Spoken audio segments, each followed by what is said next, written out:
Heading up to the code 3 chase. Suspect was last reported southbound on Highway 99. Yeah, 16, 1023 with the pursuit. Oof.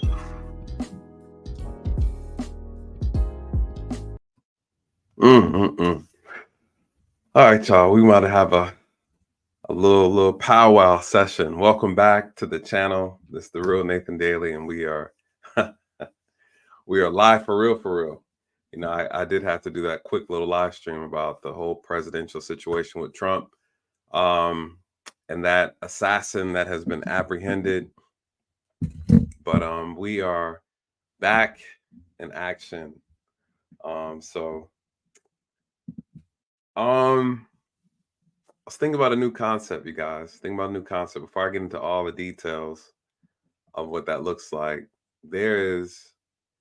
I think this is a good idea because I think there's so much going on. Let me turn this down. There's so much stuff that goes on, and I feel like I don't have the opportunity to talk about all of them, right? So I was thinking to myself, I'm like, damn, there's been so much, there's been so many things that has transpired since my absence. You guys, I've been gone since January. Where have I been? I've been traveling all around the world for the most part. And I am currently, I'll tell you what I'm currently at a little later on, but I'm currently out running around. But I missed out on a lot of good conversations, I think, from the top of the year. But to be honest, I've been really just relaxing. I think the peace of mind of like leaving the US and moving around, seeing different places has been just a blessing, to be honest. And so I got comfortable. Okay. I didn't even want to get on social media, none of that.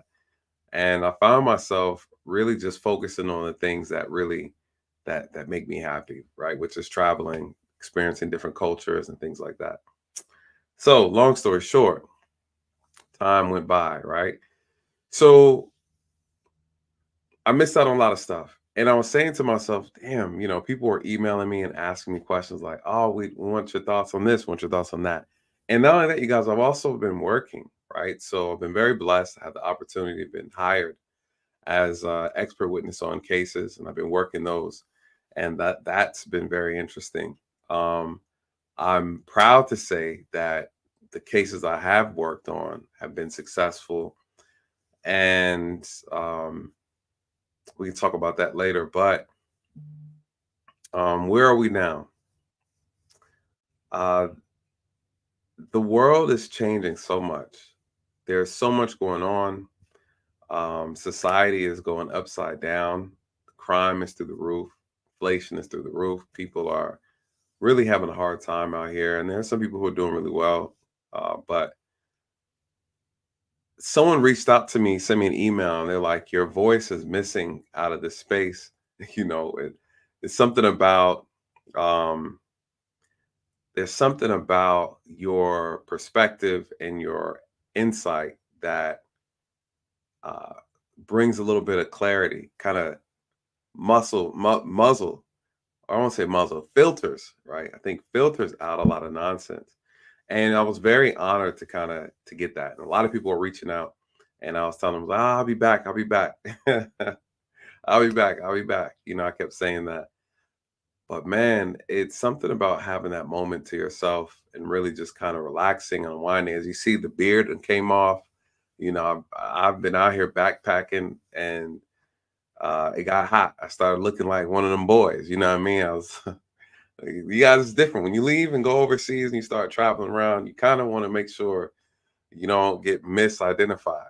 You know what I'm saying? So that was a thing. You know, I don't need nobody thinking I'm something I'm not. You feel me? So um I've been seeing things. I've been seeing things online. Um I've been seeing a lot of things online, a lot of just you guys, it's weird. It's like you break away from that psychological hold the US has on us.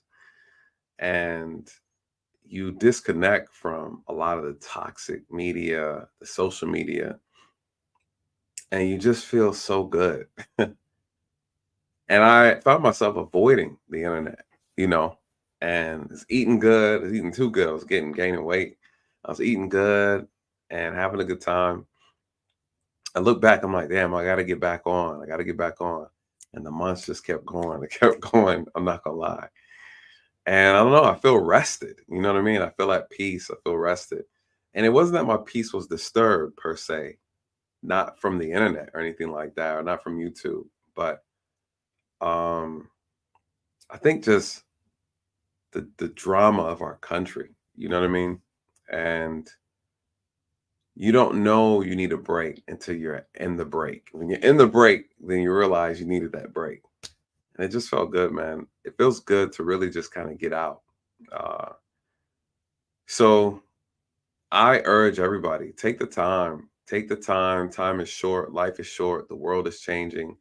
Some of the opportunities we have today, we're not going to have tomorrow. You know, take the time to treat yourself to something nice. Take a break from work. You know, take a break from work. There's some cases that I wanted to talk about, you guys, but I was actually hired to work on these cases. I've had clients reach out to me, hire me. I've had some cases that were brought to me via word of mouth. And I'm very blessed to have the opportunity to work on these cases. One's still active, so I can't speak on it, but two others are closed. I can speak on those. So I've been working and really enjoying working as an expert witness. I actually I like it a lot. I like it a lot. And I feel like YouTube has opened the door for other opportunities I did not think I would even be interested in. So other opportunities are working behind the scenes as well. I'll speak on those as they come closer to the completion of them. But the purpose of me starting this channel was to help inform, provide insight. I feel like I've been doing that. I think the challenge is it's very difficult to grow a channel, especially when you take 6 months off. But I think I think God always has His plan aligned properly. Because through YouTube, I've been able to accomplish a lot of things, and I've been able to help a lot of people through this channel. People have reached out to me about their cases. I've been hired on a death penalty case, 2 death penalty cases I've been hired on, and you know I've been able to through obviously I didn't do all the work on my own, but through my assistance with the legal team, we've been able to get these people off the death row. They didn't belong on death row, right? So it wasn't one of those things where it was like the person's like, you know, they deserve it in a sense, but who decides who deserves it, right? But nonetheless, so there's been some success there, and I'm very proud about that. And I've had a chance to work with other content creators. YouTube has connected me with a lot of successful content creators in this space. I've had the blessing and opportunity to work with like Michi, those who know Michi X on here as well, and events that she has had. I've had an opportunity to go and speak at those. It's opened up other speaking engagements in other places, as well with the Manosphere, the Black Manosphere. So those are just the small, things, the small things, but big opportunities. But um, those were opportunities that I don't believe I would have been able to obtain if it wasn't through this channel. And so I'm very, very grateful. I'm grateful for the support. I'm grateful for the my subscribers, my followers. It's cool to have, it's just cool to have. I feel very grateful and appreciative. And so, yeah, so we're here. We're here. So, anyways, let me tell you about my thoughts about this new topic idea called the open mic. All right. So this concept, I was thinking about it over the last 2 weeks because I was like, okay, I want to do a live stream, but I want to make sure I kind of introduce and kind of get back into the swing of things, getting back into the making of videos and things like that and catching up with the content. But I want to be able to do live streams where we can talk about a segment or set of topics that are going on throughout our country or even around the world. We're going to call it open mic. And the purpose is to give everybody an opportunity to come up, ask questions. Sometimes we miss content or we miss a topic, or somebody in the channel misses a live stream that we've done in the past, or we covered a particular issue or a topic and they kind of miss out on that. Because a lot of times we're doing a video on something that's very specific. But with this idea in my mind, my vision is that it's open discussion. We just have a night. We just talk about any and everything. You come on up, ask your questions, and let's see what we could do. Right. So I don't know. I think it's a cool concept. I think you guys will enjoy it. And I think it gives me an opportunity as well to, if there's things that I missed. I've had a lot of people reach out to me and email me about cases, especially, on this channel, especially when it comes to law enforcement issues. People on my channel, they're very sensitive about those issues, especially as it relates to Black and white encounters with officers. And someone reached out to me on Instagram and was like, I knew you wouldn't talk about this issue because, this, and this. People try to find, and it doesn't bother me that people say that. You guys know me. I'm not really fazed by any of that. But unfortunately, people believe that if you miss a particular subject matter, it means that you're biased, right? It means that you didn't want to cover that because, the officer is wrong, or you didn't want to cover this. And really, it's like, no, I'm actually, guys, YouTube is not my full-time job. YouTube is a hobby that I volunteer. I give my hours and my time, my service to. It's actually very difficult. Okay. Shout out to the content creators who are really pushing out numbers and videos. It's not easy. A lot of these guys and gals, they hire people to edit their videos and things like that. I do all my edits myself. I do all the work myself so far. One day though, once I get up there in a little bit of numbers, definitely gonna hire a team, but it's not easy. And so this isn't my full-time job. You guys, I have side businesses that I do. And so, and now I'm spending a lot of time traveling. So I'm traveling for a year and then I'll be back in the States. So I'll be back next year. In the meantime, I am enjoying myself. For those who follow me on Instagram, you've seen where I've been at. I was in Thailand, just got back from Thailand. I got stuck in China. So that's been a whole nother story. And got out of there before shit hits the fan. But I definitely miss you guys a lot, though. I miss you guys a lot. And I miss really doing these videos, especially covering some of these topics. Someone reached out to me. Someone reached out to me last week and was like, "It's like, yo, your boy Tatum is tripping." Shout out to Tatum, Officer Tatum. On YouTube, has a massive platform that he built. He does a phenomenal job, whether you like him or not. he's a cool dude. I've talked to him behind the scenes. He's cool. We have a different perspective as it relates to certain concepts and accountability concepts when it comes to policing. But he's a good dude, you guys. He's a good dude. He just has a different perspective, and so we actually agree on a lot of things. But when it comes to some of these hard conversations, so I'll definitely have to link up with him again, see if we can kind of pull up some old cases and battle it out. But yeah. So I think for the most part, the biggest challenges, like anything else, is keeping up with the demand. I try to pick topics carefully. Told myself I'm gonna start picking topics that I'm passionate about, and even if I don't really have a big opinion on it, it's just good to just be able to express yourself.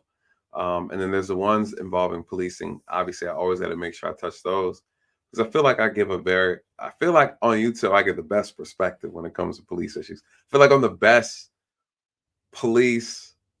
What would you call it? I feel like I'm the best at actually analyzing police issues, and I feel like I'm the most fair at analyzing police content. There's a couple other guys though. There's guys I've done interviews with that are actually really good as well. They're very fair. So let me not say that they're actually really fair, but I think I still give like the best reviews though. But I think everybody has different personalities, so they provide a little bit of something different. So in this particular segment, welcome in, you guys. Welcome in. So sliding in. I know it's crazy. The back-to-back stream action. Trump is going through it. Bless his heart. They trying to take this man out. Okay, they trying to take this man out. He's looking like 50 Cent right now. Somebody saying earlier, many men wish death upon me. They trying to take this brother out. They're like, if we can't win, nah, we can't win. You can't win. So yeah, it's deadly game. So tonight though, I want to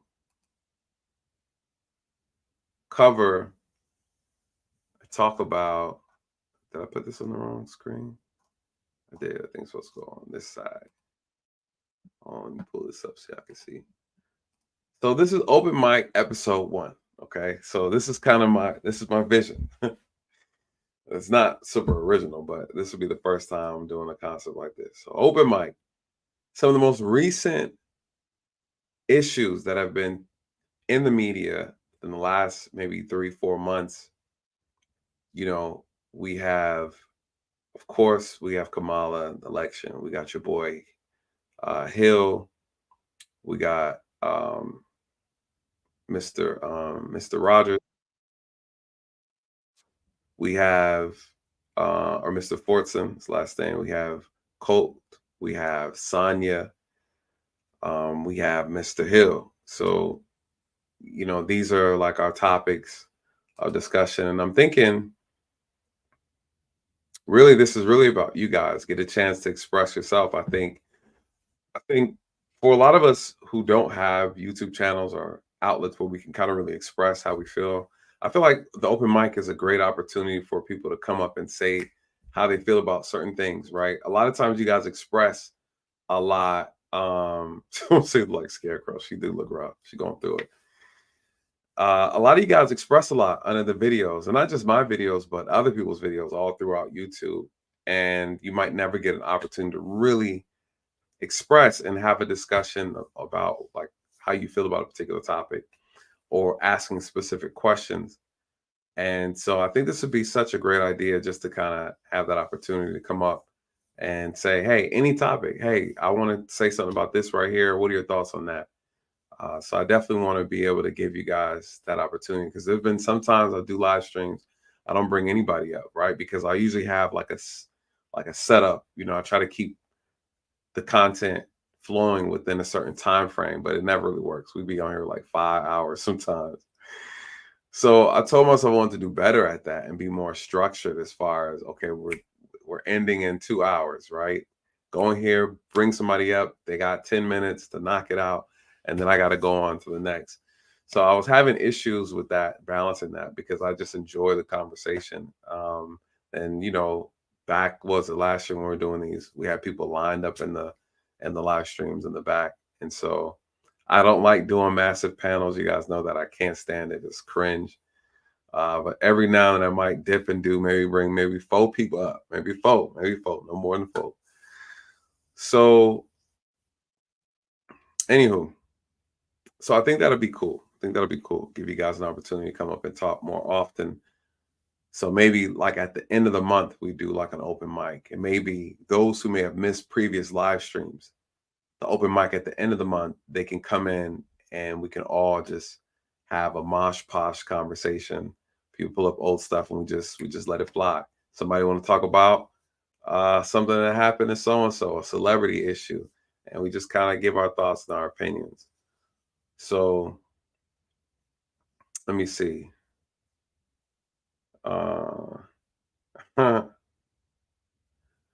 Shavy said, Tyreek was my neighbor when he played for the Kansas City Chiefs. He's a fool. Police were called out at least once a week to his house. Yeah, Tyreek Hill, talented man, but the money and the ego, like anything else, pride before the fall, right? So he showed himself on that traffic stop. There's some people who had an issue with my assessment, because some people only look at color. They look at skin color. And to them, they're like, he's black. And the police are always just messing with us. And it's like, no, the brother was wrong. Everybody was wrong. Everybody was wrong.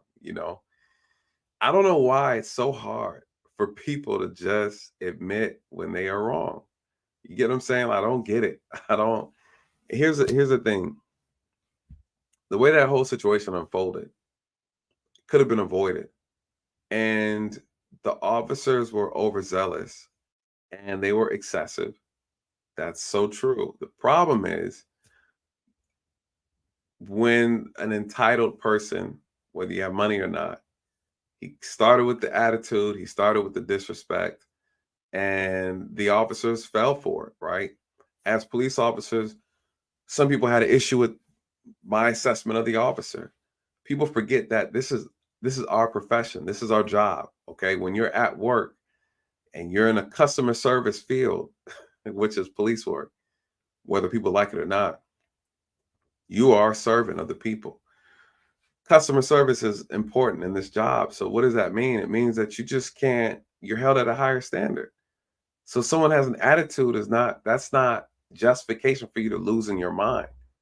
Everything in police work, every action, every behavior has to be justified. Every action has to be reasonable. And their actions were unreasonable for the type of encounter that they were engaged in. It's just that simple. That's how it's supposed to work. Whether departments follow that standard or not, that's the standard they're judged on when they go to court. Which is why you're not supposed to argue with them, because in that moment, the police they play God in that moment. They can be God in that moment.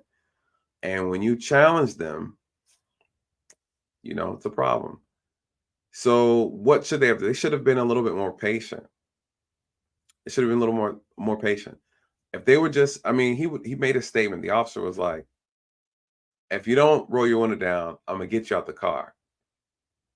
And then Tyreek said, you can't tell me what to do. He's like, get out the car. Right. And it's just like, he's like, okay, I'm going to get out. No, you're going to get out right now. Versus be like, okay, come on, step out. Let him open the door. Sir, I asked you to step out. Now you refused. I asked you 3 times. Now we're going to open the door. Sir, I need you to step out the vehicle. You ask him maybe twice, and then you yank his ass out the car. It looks better. I was taught when I started that our job is to paint the picture like Picasso. Our job is to paint the most beautiful picture, that we are not the problem. And the better picture you paint for the public, the less arguments and problems you have when it's time to go to court. Because what ends up happening is, how many times did the officer ask you? 5 times. Okay. How many times did you say you're not gonna do it? 7 times. Okay. Did the officer? Okay. So next, you paint this picture. Guess who looks like the good guy? I do. Tyreek looked so bad, but the officer looked worse. And so then now people don't pay attention to how bad Tyreek looked or what Tyreek was talking about he wasn't going to do. All that shit went out the window because the officer was so horrible. Then he took that energy and applied it to everybody else at the scene. So you already know what it is. So of course, Tyreek goes down as the guy who was abused by the police, and he's gonna sue and he's gonna win, right? He's gonna win. I would take all that money I get from the lawsuit, and then I would go and give it out to kids like in the community just to piss them off. But anyways, so that's my thoughts on that. But yeah, this conversation session is for y'all. You know, you let me know what you want to talk about in the comment section. You know, if y'all want to pull up a topic, please pull up a topic. I'll bring it up on the screen. And again, this open mic. If you guys want to come up and ask, you know, have a few words, you're more than welcome to come up, have a few words. You know, it's a small group of us in here. That's cool. It's an intimate session tonight. It's just a little bit of us. That's cool. It's this family tonight. So you're more than welcome to come up. Or if you have something on your mind that you're curious, you want my thoughts on, you can drop it in the chat or pull it up on the screen. You know, we'll be on here for an hour. Christina Peterson, I don't even know who that is. Hopefully bring up people that we might know. Let me look up Christina Peterson. All right, hold on. Let me look up Christina Peterson real quick. Who is Christina Peterson? Boy, bring up.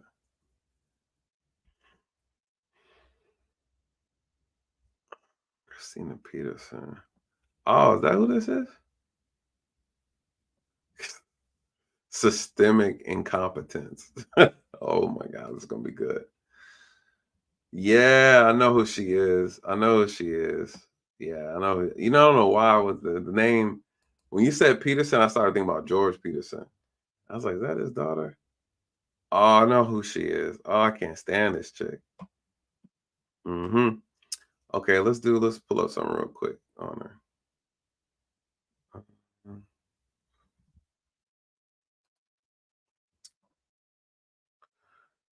And then we'll hit up YSL. We'll talk about YSL after this. So okay, let me pull up. Let me see.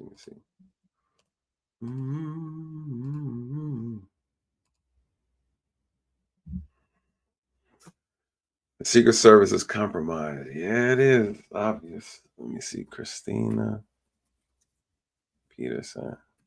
That's what I was saying earlier. This chick is stupid. She is so stupid. All right. Okay, let's see how we can pull this out. This is 2 months ago.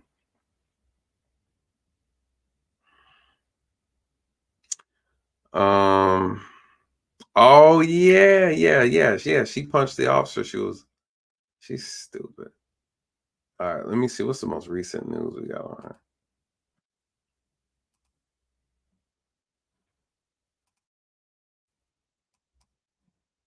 For those who might not be familiar, what's good, Dre? Dre's in the building. Shout out to the big homie. All right, let me see. Christina Peterson.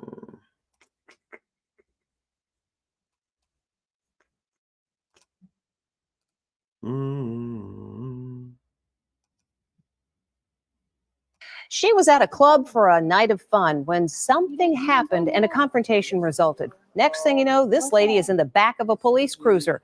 Well, it turns out she's a judge. She's under arrest for allegedly assaulting a cop. And get this, the woman cuffed in the back of the police car is a judge. Now she's speaking out to Inside Edition. I never knew I was dealing with an officer. Probate court judge Christina Peterson was arrested during a melee at an Atlanta nightclub. She says she intervened to help after this woman was struck by a man. He was just punching her in the face. And I just was so shocked. But cops say in the ruckus, Judge Peterson punched an off-duty officer who was moonlighting at the club. They say she refused to provide any ID. Take me where you want to take me. I can't take No, you. I don't take have any me. identification on And me. I don't care. What's my charges now? You said I was charged with a felony? Did you punch a police officer? Absolutely not. I never really knew a police officer was there. My focus was on the victim. Do you think that you exercised good judgment as a judge when you were in the backseat of that police car, not giving him any of your information? No, it wasn't the best judgment, but I can say I wasn't comfortable with speaking with that officer. I was just so devastated and just so frustrated on how this man decided to treat me without cause. The woman who says she got hit in the video is backing the judge's version of events. She just was trying to help me. Nobody was helping. This wasn't personal for me. I just wanted to protect her. Take me where you want to take me. Unrelated to the club situation, yesterday, Christina Peterson was removed from the bench for, quote, systematic incompetence. She's now barred from holding any judicial position in the state of Georgia for the next 7 years. Damn. Oh my God. Wow. Only in Atlanta. You know, I'm gonna watch the whole video. I remember when it came out, but I think this happened during my hiatus, you guys. I remember briefly about this, but I think I was on my hiatus, living my best life. And so, you know, ratchet is as ratchet does. You know, ratchet is as ratchet does. I was familiar with her before this incident. And could you imagine? You work so hard to go to law school. Law school's not easy. And people want me to go to law school. I can't do it. I can't do no more school, you guys. I'm schooled out, okay? Especially law. It's too much writing and reading and writing. Oh shit. And I can't do it. Oh, just break something there. Oh man, let me find out. I'm about to tear something up. All right, hold on one second. Let me fix this thing real quick.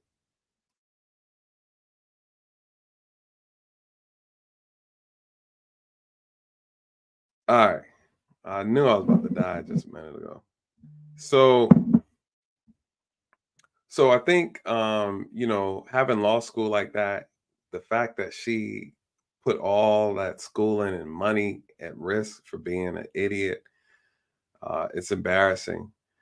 And I'm curious to know about that full story, but that chick who was fighting and she went to try to defend the girl, that's some bullshit. Because at the end of the day, no woman should be trying to fight no man in the first place. And there should be men stopping him from crashing out like that.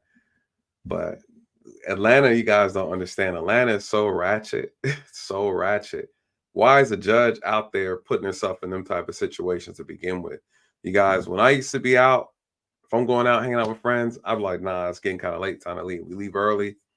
You know, people start getting loud, we leave. Guess why? Because if we do something, get caught in some stuff, guys, we're making the news.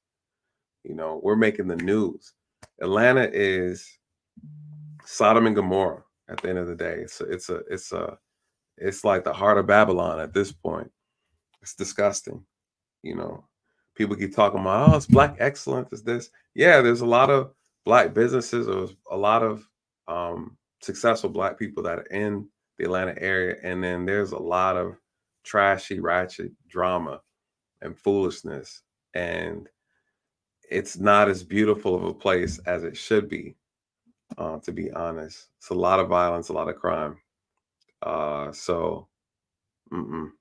People are saying, how's Atlanta? It's horrible. It's horrible. It's horrible. A lot of scamming, a lot of robbing and shooting and killing. And that brings us to the YSL. Shout out to Shay Beach. Said, what are my thoughts on the YSL? They are a big gang in Atlanta, and they have been terrorizing the city for a very long time. And what's happened, why they got under the microscope of the DA's office, you guys, is because they were getting picked up for violent crime, drug activity, and every time name come across as YSL, YSL, YSL. I remember the most recent issue with the YSL was when the police were trying to serve a warrant in Atlanta on one of their members. And the dude actually got in a shootout with the cops. and he lived, black guy, right? For those who always have to say, black men don't walk away from police shootings, it's false. And I'll never forget, and so when they were like, oh, he's a gang member, YSL gang member, I was like, what the hell? Why is he shooting at? I thought they were music guys.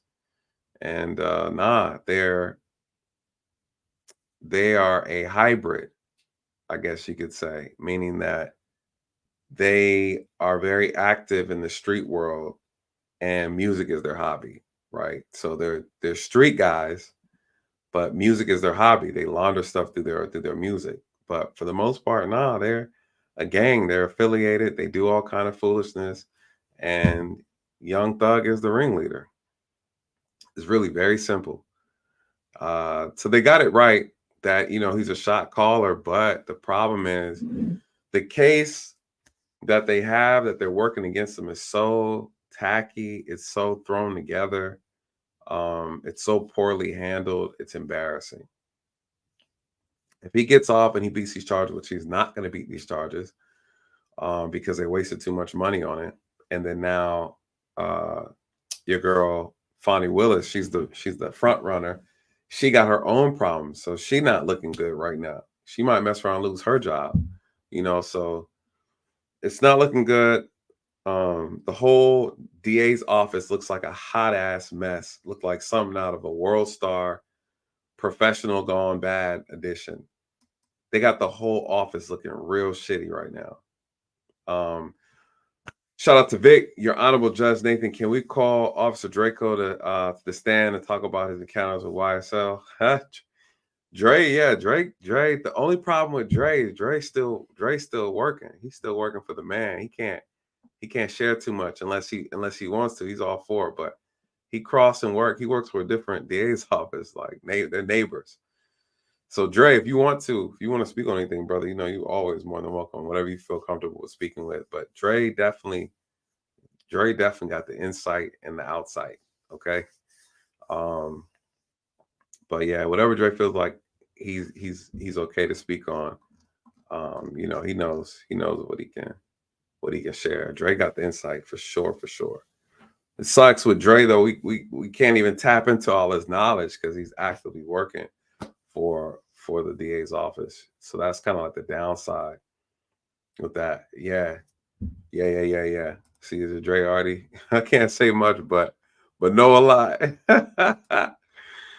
Dre got all the intel, man. Dre got all the intel. Yeah, Dre got all the intel. Let's just put it this way. Let's put it this way.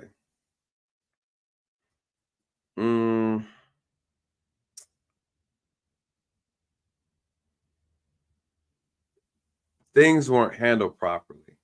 And here's the other thing too, with the YSL case. If Fani had took the money that she was granted to get the help that she needed, used it properly, instead of using that money and paying Wade with her boyfriend, that money was supposed to go to hire more investigators, more attorneys to work on the felony backlog cases that they had. And she used it to try to prosecute Trump. And Fani missed a hearing. She was supposed to have a hearing. They had a hearing for her. They subpoenaed her and she didn't show up. And they're like, we need these text messages. We need to know how you spent this money. We got some questions for you about how you handling business. She didn't show up. They asked her where they found out where she was at. She was in Washington, D.C. Why is an Atlanta DA in Washington, D.C.? You guys, let me tell you how this game works, man. For y'all, especially y'all who love these Democrats. Let me tell you something. She's pulling the same stunt that Keisha Lance Bottom pulled. Keisha Lance Bottom was the mayor of Atlanta, and she was doing the bidding, right? She was towing the line for the Democratic Party. And what's the payout? You get a job. People, they're promising people positions. Positions Positional promises is what they're giving them. I wouldn't be surprised that, because Keisha was doing such a bad job in Atlanta, but people were just like, but she's a black woman. She's a black woman. And it's like, nah, we love anybody who can do their job well. I don't care if you're a woman or man, black, white, Asian, Hispanic. If you're doing your job well, you have my support. All right. I'm not just gonna support you and put 100% behind you just because your skin is black. That doesn't mean anything. You get what I'm saying? I'm excited to see you there. I'm excited to see that diversity, right? I'm excited. I'm proud. But after that pride, after I go past that, I'm like, okay, what are you gonna do though? You see what I'm saying? Like, oh damn, we got a brother, we got a sister. No, okay, cool. Okay, what you gonna do though? What's your plans? And what happens, unfortunately, too many of us, we stop at skin color, right? We stop, and then we don't critique because of skin color, and then we don't criticize because of skin color. And then that's when we start falling short. That's when we start getting played as a community, you guys, because just because a person's black doesn't mean shit. Doesn't mean shit at all. And we get so twisted and tangled up in this color. We forget all about character. We forget all about morals. We forget all about productivity. Judge by the fruit, right? And if you putting out a bunch of sour ass apples, and I'm supposed to just be like, I know it's sour, but you black. You know, who eats chocolate covered sour spoiled grapes? I don't. And so what tends to happen is that we become so lax behind the idea that because a person is black, that means they can't be held accountable for anything. It's stupid. It's stupid. And this is the logic that our community, too many of us, have been really pushing for so long. We've been really pushing that. Yo, shout out Jedi. Shout out to you, brother. Long time no see. I'll be catching your clips, man, in your movie updates, brother. I'll be catching your clips. You're doing a great job. You're doing a great job, man. I love your takes. So shout out to Jedi Mike. Y'all please go check him out. Please go check him out. Any topics of concern for you, Jedi, that you got? You curious getting some input on? You know, drop a topic in the chat. Let me hear what you got. Anything that you're curious about. But I think that's the problem. That's the problem with Kamala Harris, right? We can roll off into Kamala Harris. What's the issue with this lady? They have weaponized black women against black men in politics. And how they keep manipulating these sisters, I don't. They're doing it through their ego, right? They have us all figured out. They got us figured out. They had us figured out for a very long time. In this country, they know us better than we know ourselves. For a lot of people here, they know how to rile us up. They know how to pacify us. They know how to get our votes. They know they can get so much out of us, and not have to give anything in return. It's just we're just so, black folks, we're so predictable. We're so predictable. We've been so conditioned. Tell money I said hello. Tell money I said hello. Tell I got some goodies for it too. I got a package I got to send to you. So I think they found a way to weaponize black women against black men on a multitude of different levels. But this level, we're talking about politics. So you start hearing this rhetoric, you know, they pay these black guys like your DL Hughley's, these clowns, to what's the other guy? Not Tavis Smiley. What's the other? Ricky Smiley, to make these audacious comments about black men. You don't do this, you don't do that, you don't support this black woman. She's not black. She's playing y'all, and y'all getting played so easily. Played to pay. You're getting paid to be played, right? And what's happening is when Kamala got put on, you guys, she got put on because of the growing Indian American community in the United States. Watch what they do. Watch what they do. The community, the Indian community is so massive in the US.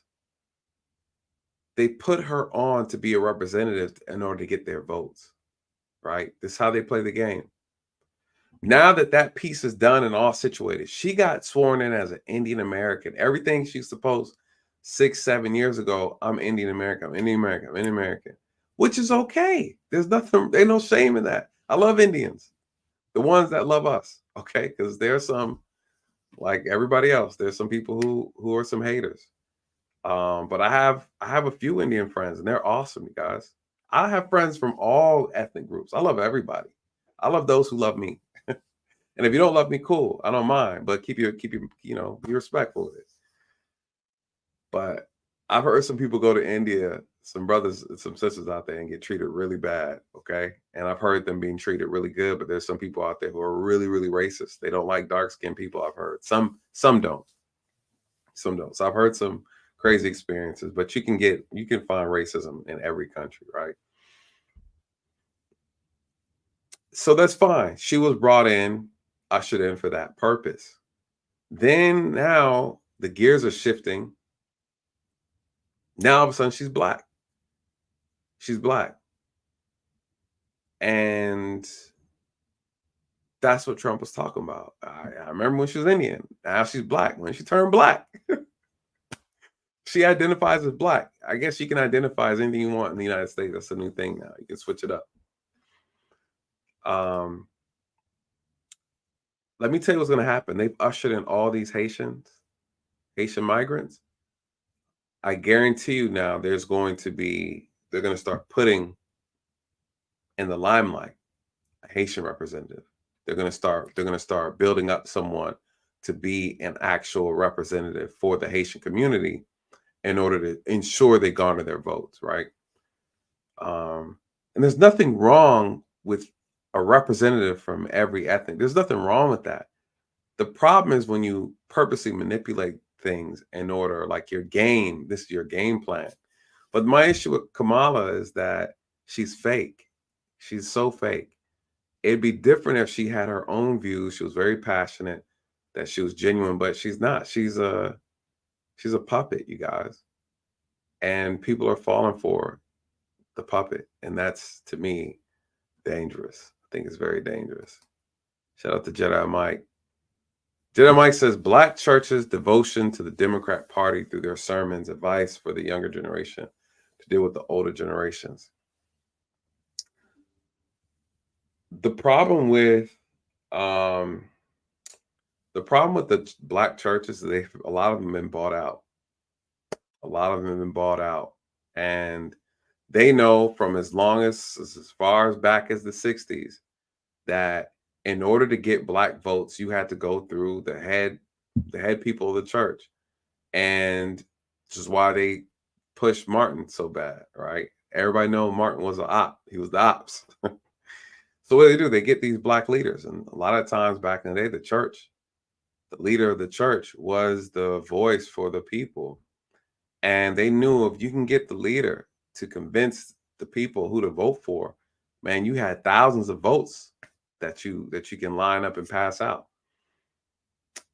Essentially, how we used to vote back then is exactly what we need to be doing now. We need to collectively come all together and say, hey, representative, this is what we're thinking about. Okay, these are a list of the things that we want right here. And if you can promise these things, I have a bundle of votes. How many? I got 10,000 right here from the community. 10,000 guaranteed we're voting for you if you can promise these things. That's how it's supposed to go. That's how it used to go. And that works. Now, not so much. Now, all they have to do is dance with some entertainers, keep hot sauce in their pocket, put on a kufi hat, right? Pander.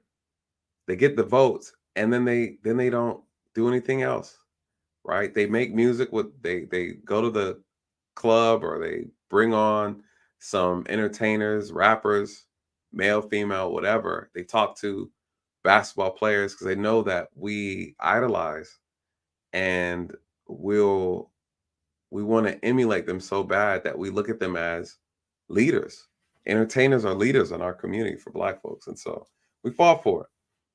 Then you don't hear from them again. It's like clockwork. They do it all the time. It's so obvious. It's so obvious. The younger generation, a lot of them aren't even at church.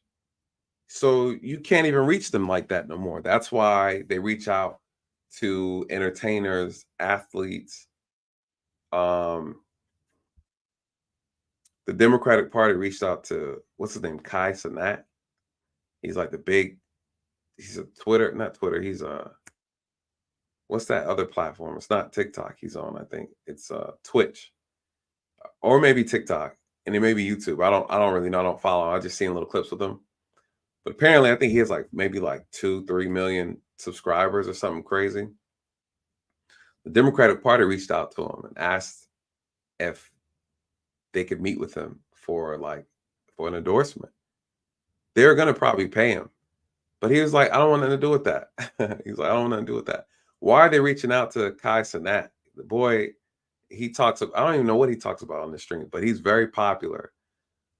Because they're looking at he has 6 million followers. I don't know, somebody have to look it up. He has millions of followers, but they're young. And they know if he makes a statement and say, hey, y'all, vote Democrat, we got to get Trump out or whatever, that they're probably going to do it. Because unfortunately, this younger generation, they're just ahead of lettuce, man.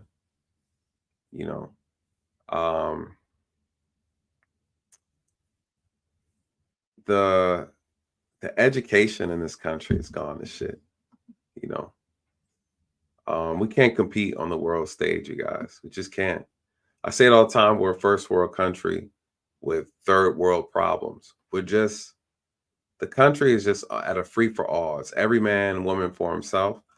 If you're able to provide for your family, if you're able to do great things, that's on you, right? If you're able to take your kids to this and do this, that's on you. There's no collective effort from the community or from government to ensure that everyone has access to resources and things of that nature. Everyone's responsible for getting their own shit together.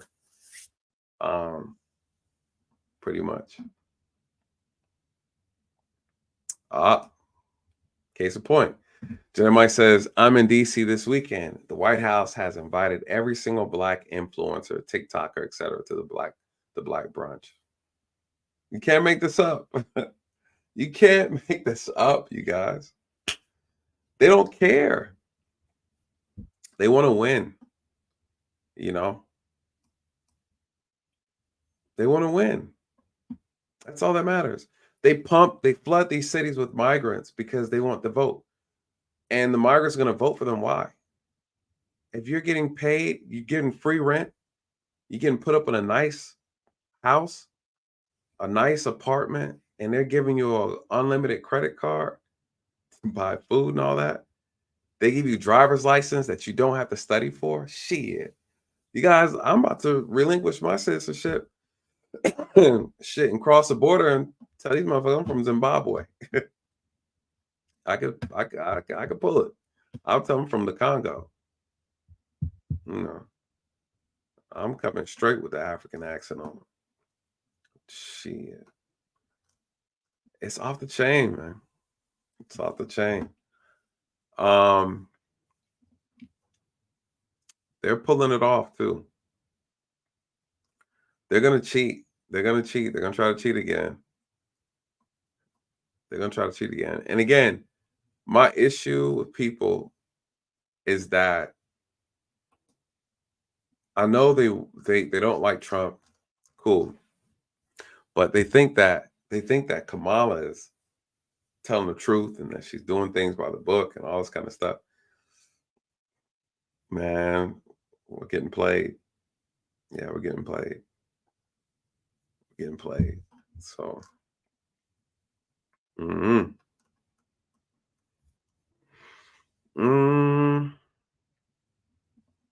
curious if there's any update on this Trump thing while you guys are doing that. Any thoughts? Any current event stuff going on? I think Trump is going to be taking up all the damn news. All the damn news. Let's look at this right here. Okay. Before we get to that, I just want to bring up this photo we have now of the suspect. This has just come through. This is being reported in the New York Post, and this is the man that police have in custody. So this is a face to the name of this 58-year-old Ryan Wesley Routh. So there you have it. James, I want to talk about rhetoric for a moment. Yeah. Do you think rhetoric from the Democrats leads to this incitement against Donald Trump, or is it just the tone and tenor of debate in the US at the moment, which has been heading this way for quite some years? Well, Laura, it's a really interesting question here, and I'm really loath to blame rhetoric per se for inspiring people to violent acts. People who commit violent acts, are ultimately responsible for their violent acts. I don't subscribe to, that idea that words necessarily are violence, because of course that leads to all sorts of things where people want to restrict speech on the basis of protecting, people from violence. But what I will say is that when it comes to political violence, the left likes to act in the United States and elsewhere like they have clean hands on this. But I mean, if anybody who lived through the 2020 riots around BLM and Antifa, know that violence is very much a feature of left-wing politics. And I know people will say, oh, well, January 6th too, and that's fine. You can say that. But what I do think is appalling is that some outlets such as MSNBC in the US have tried to somehow say that this is Trump's fault for his own rhetoric. And, this is just appalling here. The thing is, there's a lot of questions that we need answers on. One thing that I would love to know, Laura, is how did this individual, this alleged would-be assassin, and I'm saying alleged, but how did he know that the former president would be playing Trump at that time, at that place? I think there's questions that need to be answered and investigated here. I'm not suggesting a conspiracy, but I do think we need to know where to answers get the information to these from. Questions going forward. Yeah, I think so too. And often what these cases can come about, what can happen in the days where this is investigated, is that I think the Secret Service has a hell of a job ahead of them to be able to track and know all the threats against Donald Trump. I mean, 58-year-old Ryan Wesley Routh, does he fit into, the profile of hundreds of other people that might be upset with Donald Trump? And when you talk about rhetoric, I mean, it was just a couple of hours ago that Donald Trump tweeted, "I hate Taylor Swift."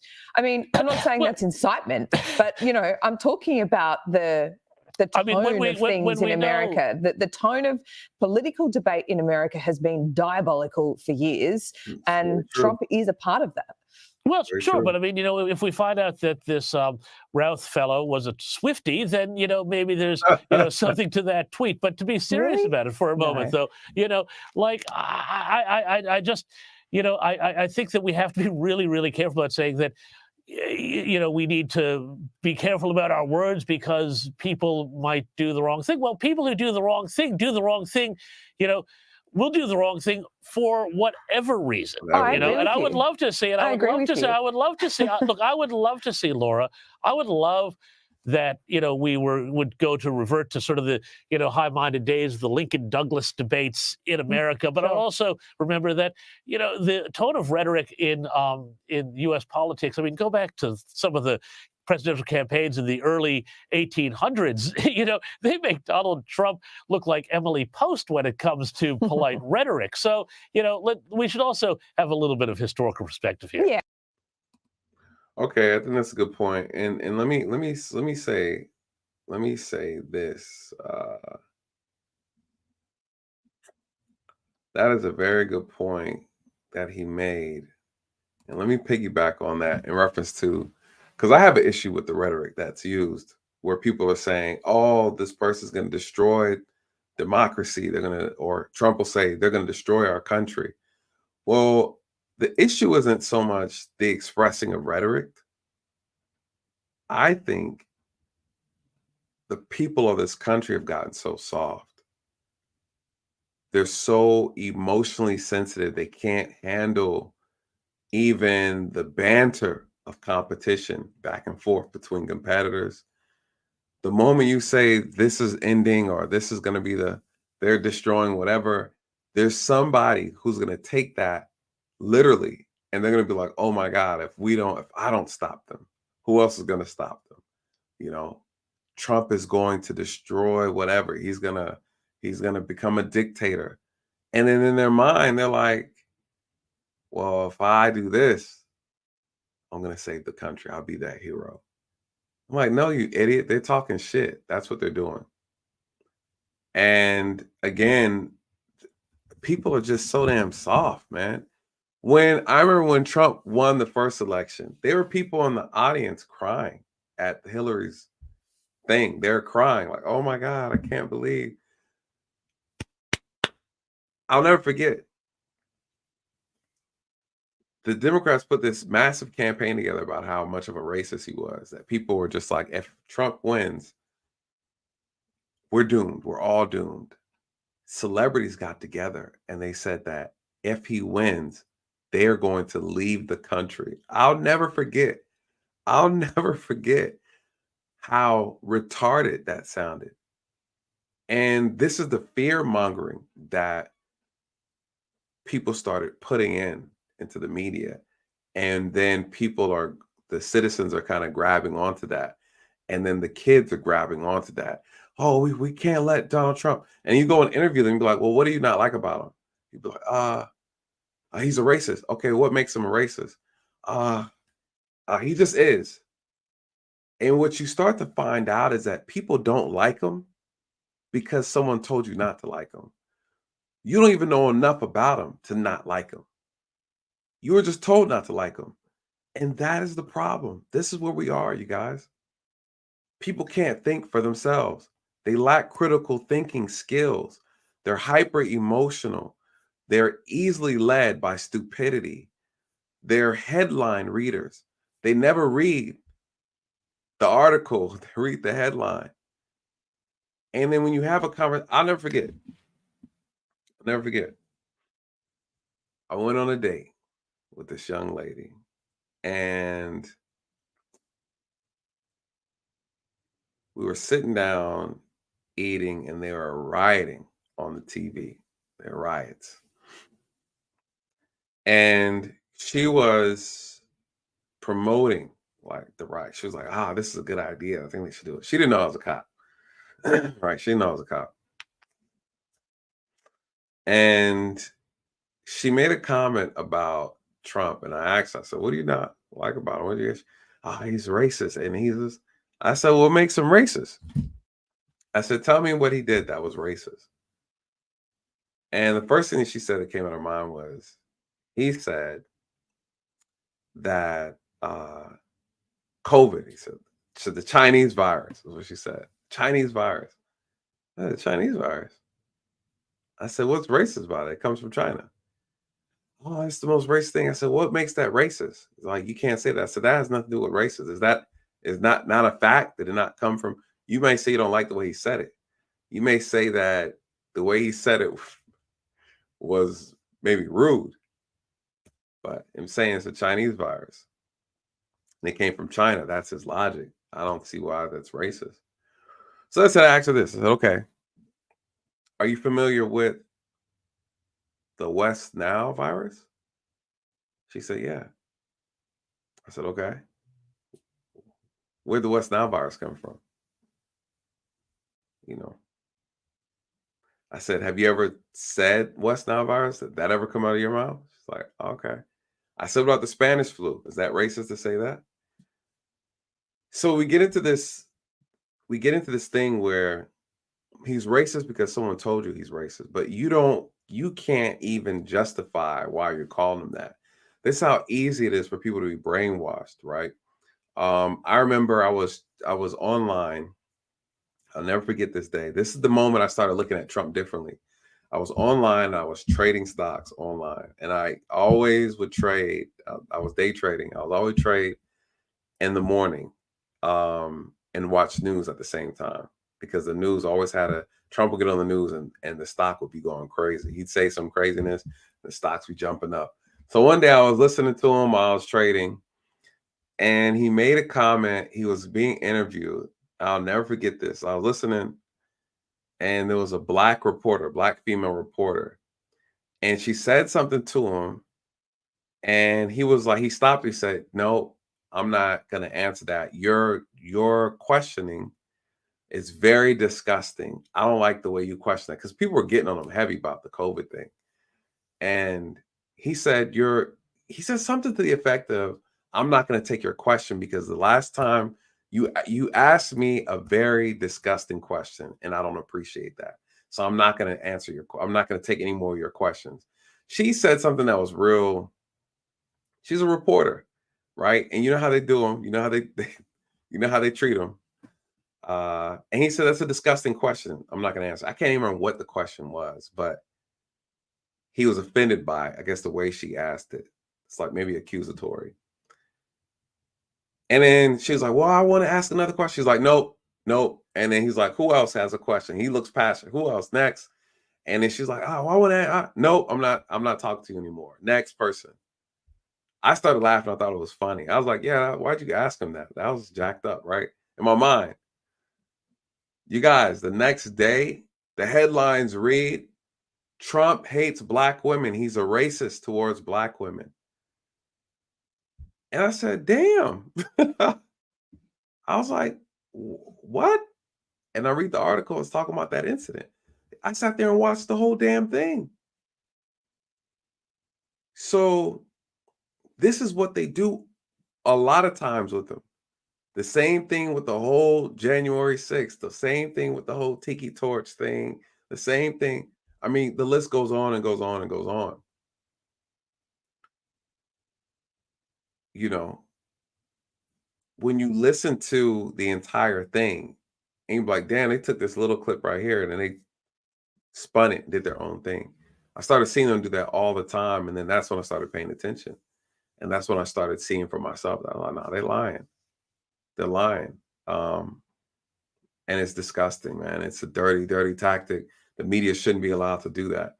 They spin narratives all the time, and they should not be allowed to do that. I think it's treasonous behavior, because ultimately ends up manipulating the people, wherein we're looking for the media to trust their journalism, and we can't trust it.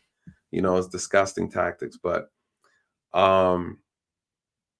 the way they deal with him in the media, to me, tells me everything I need to know about who the real problem is.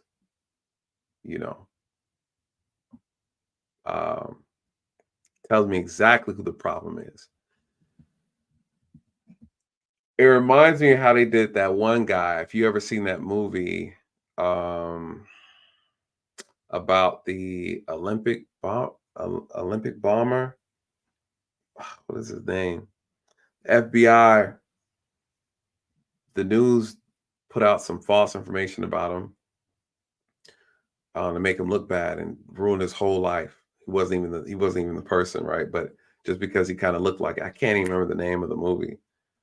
But it just really just goes to show how powerful the media is.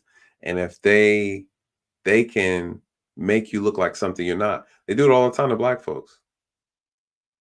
Right? They do it all the time to black folks. They do it all the time with the police. People will tell me, you hear black people talk about all the time, like, yes, this is what it was. He refused her follow-up question. Yeah. And they called him racist for that. And that's exactly what it was. He wouldn't take her second question.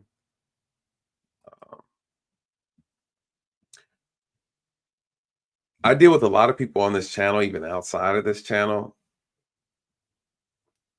Mindset of some black folks who think we saw it a lot. I guess this is a good way to segue into Colt Gray, right? The shooter, the school shooter, recent school shooter that we had, the white teenager. He was 16.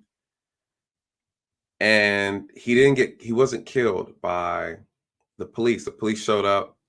They ordered him to drop the gun. He dropped it. He wasn't actively shooting anybody at the time that the police encountered him. He complied and he lived. Well, under the comments of videos on Instagram and YouTube, black people were saying, if he was black, Colt, he's 14 years old? Damn. Okay, the 14-year-old. Thank you. He's 14. So when Colt got apprehended by the police, a lot of black folks, as you can imagine, it was like almost every comment. If he was black, if he was black, if he was black, they would have killed him. And I think to myself, where the hell do we get this information from? So when I did my stream, I did a video on it, brought up the data, and I explained to people like, no, that's not accurate, you guys. There's a lot of black suspects who shoot at the police, who have shot and killed police, who have shot and killed people, who have done drive-bys, who have done mass shootings, and they live to tell about it. There are brothers in prison right now for killing multiple people, and they encountered the police and they gave it up smooth, and they went to court to testify about it.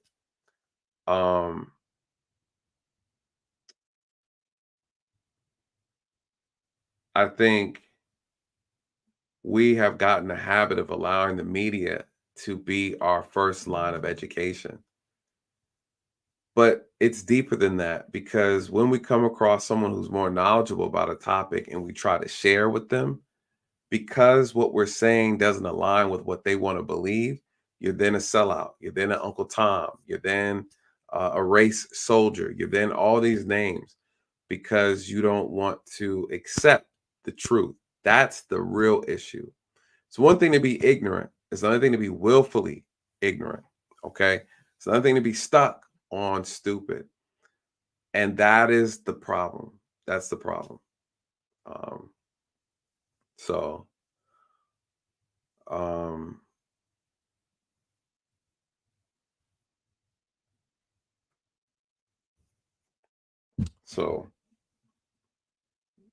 that's the issue.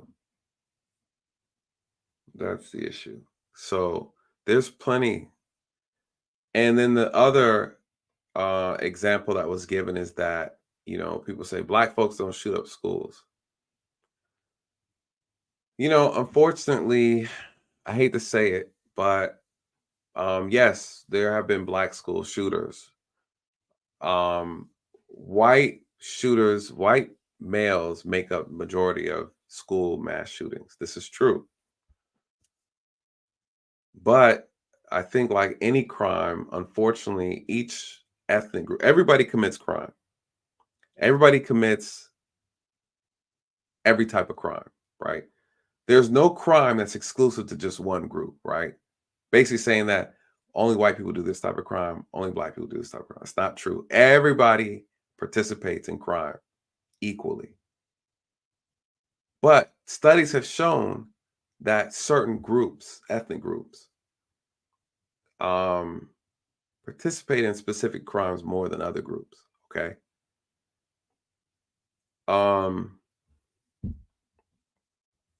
Black school shooters, examples.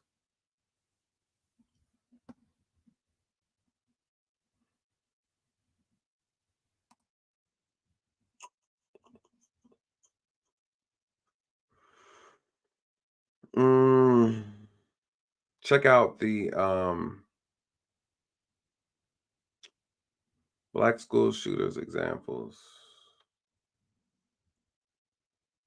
Okay, I'll give you one, and then I'll direct you to the video that I made, because I brought out a lot of them in that video. But I'll do this. I'll do this because this is about y'all. It's about y'all tonight. So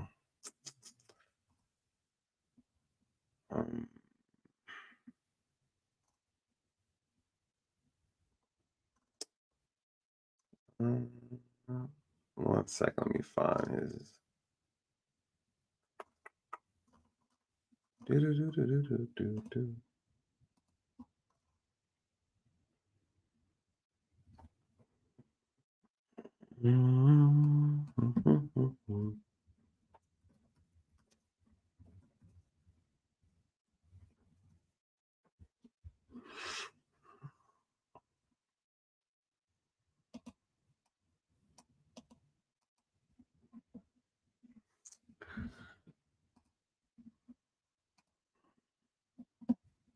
Timothy Simpkins is one. We can go with this one. But then check out my Timothy Simpkins. You can look him up. You can look him up. He was the one out of Texas who shot, I think, about 4 people. And a lot of people were upset about this case because it wasn't getting any major coverage. And a lot of white folks were upset about that, actually. You know, he claimed that he was being bullied. So he brought a gun to school and he started letting off shots inside the classroom. He shot, I think, 4 people. I remember a teacher was shot, if I'm not mistaken. Yeah, same kind of story. And he's Black. He fled the scene. The police went after him. He turned himself in. You know, this was inside the school. If we really want to kind of get into it, just quickly, let me see. I think, was it this one? This article?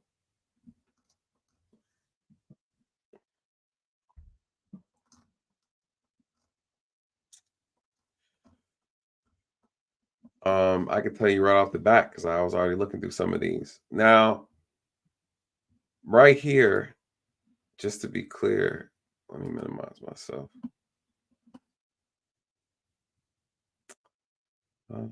Second, let me do this so I can see both screens. Okay. My brother said, certainly he's the exception. I'm telling you, the Black man. Or let me ask you this: what do you not believe? Let's start with what you don't believe, and that way I can frame the argument better. What do you not believe? Let's start with that. Before I get into all this, tell me what you don't believe first, and then let's see if we agree or not. Because because you saying that he's an exception, I think that's what becomes the excuse, right? I show you the proof, and then it's like, well, that's just one guy. Then I show you more proof, and it's like, well, white people do it more. Then I show you more proof, and then it's like, well, it's only right that white people do it more. There's always like this justification to not agree with the fact that Black folks participate and have done it too. This is not exclusive to a white kid who has mental health problems or a Black kid who has, no, everybody does it. Asians have done mass shootings. White people obviously do it. Black people do it too. So the question is, what is your position on it as far as do you believe that we're not doing these things or it doesn't happen? Like what's your position? I'm curious. Because he's not the exception. And this goes back to what I was talking about before, is that our understanding of these problems are limited to our knowledge of them. That's not anybody's fault per se.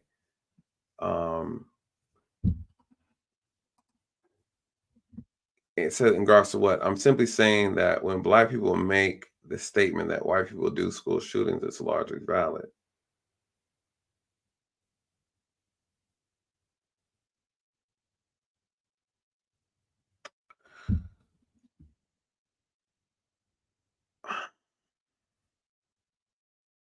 The problem is you don't hear about them.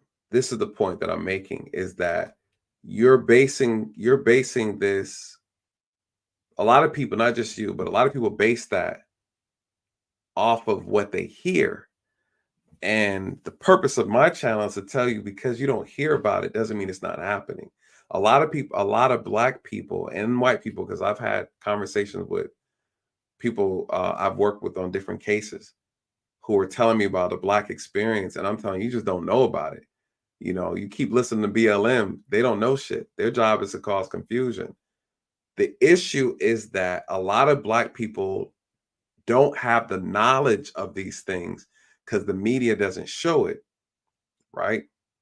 This goes back to just like when that Black girl was kidnapped and she wasn't getting any publicity on the media.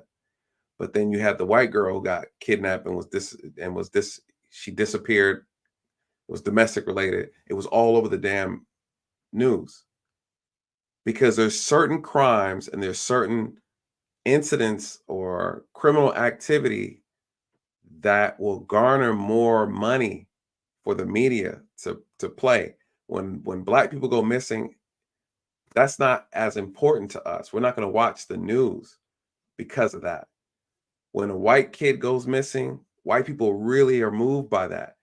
If animals end up getting killed and dogs end up dying and cats end up, white folks are going to watch that, okay? Because they care about animals. For us, what we care about that gets media attention and gets them revenue dollars is when a Black person is shot and killed by a white officer. So the media pumps that. They really show that because they know we're going to get behind it and pay, and we're going to watch, which is going to bring them money, revenue. That's what this is all about. It's about what's going to get them money. If they start showing every crime or every missing person, they know Black folks don't care about these topics. They know Black folks care about these topics. That's how the game goes when it comes to media marketing. So they market to the things that are important to us, that we show value in. And that's how they promote a lot of this stuff in the news. So when you see a Black officer who shoots and kills a Black person, we don't raise hell about that. When you see Black on Black shootings, we don't raise hell about that either. But when a white officer shoots a Black person, we want to hear about it. All right. And case in point, this is the perfect example. 3 days, I think it was 2 days after that shooting at the 2 days after the shooting over in Appalachia, right? Appalachia's where Gray shot 4, he injured 7. Okay, remember this? September 4th. This is in Weiner, Georgia. Check this out.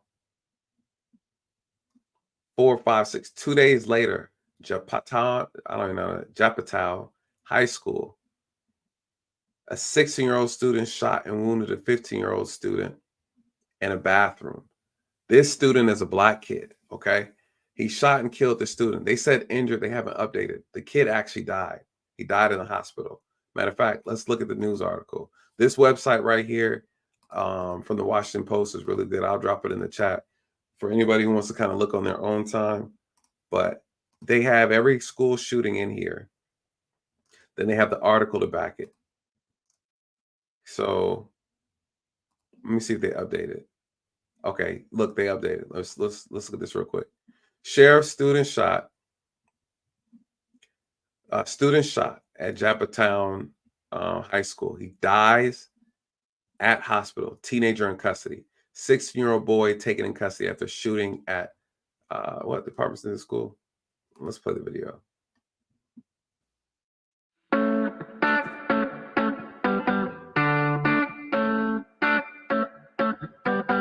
Well, it was a very somber press conference. The Harford County Sheriff told us just a few minutes ago that the victim died from a single gunshot wound. He was also identified as 15-year-old Warren Curtis Grant. The sheriff also provided new details on what happened after the shooting, and we're also hearing from the school principal. They said to go down to the flea market right now. The 15-year-old victim, again, who is sadly now deceased, was removed from the bathroom by other students and quickly attended to by the staff at Joppatown High School, including the principal. First and foremost, our thoughts and prayers are with the family of this amazing young man, with his friends, with all of our staff members, with all of our students. Joppatown is a loving and strong community who will, without a doubt, rally among our families, support one another, and continue to support our community and all of our families. The 16-year-old suspect fled into a community next to the school. He started banging on doors, according to police, and that's when the neighborhood residents called police, which ended in his arrest. Now, police have not recovered the murder weapon. The 16-year-old will be charged as an adult and soon, according to the sheriff's office. No decision yet on whether to hold classes on Monday. Reporting live from Joppatown, David Collins, WBIL TV 11 News.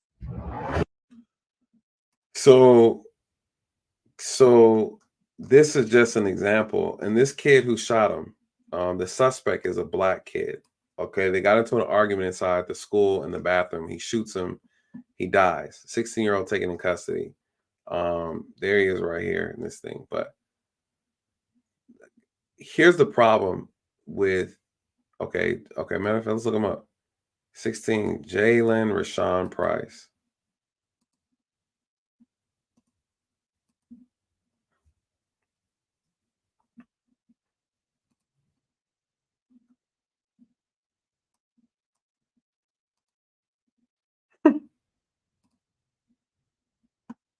Here he is. Jalen Rashawn Price. This him. This is the kid. This is the kid who shot the boy in the bathroom, killed him. This is him.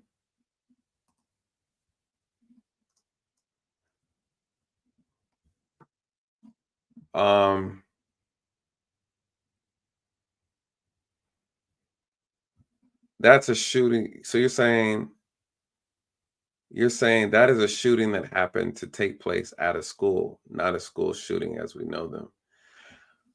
The point that I'm making is I gave you one with the school shooter. I'm just saying this is the most recent one from here, looking at the database showing that school shootings, right? This is 2 days after the Appalachia school shooting. What I'm saying to you is that you didn't hear about this. You didn't hear about the black kid who shot another black kid inside the bathroom, inside the school. Here we have another one right before Appalachia. There's one in June, Garfield School, Parkland High School, one injured. You have Dunbar High School in Washington, D.C., one injured. What you'll find, what you come to realize when you do some research, like actually really look into the school shooting stuff, what you find out is that unfortunately, even though you have white kids who commit mass shootings, you have black kids that commit mass shootings. What I've learned from my experience as an officer, a lot of the black kids do their shootings in front of the school, in school parking lots. They do the drive-bys at school and things like that. There are shootings that take place inside the school, but at the end of the day, it really doesn't matter. The truth be told is that there are black and white kids that are shooting at folks at school, period. Whether you do it inside the school in a math class or in the cafeteria or in the parking lot of the school, these kids have guns. They're exercising these guns on each other. And that's the problem. That's the problem. I think we get caught up in the semantics sometimes. And the reality is, you know, they shouldn't be doing it at all. It doesn't matter what their skin color is. Trying to find the breakdown with,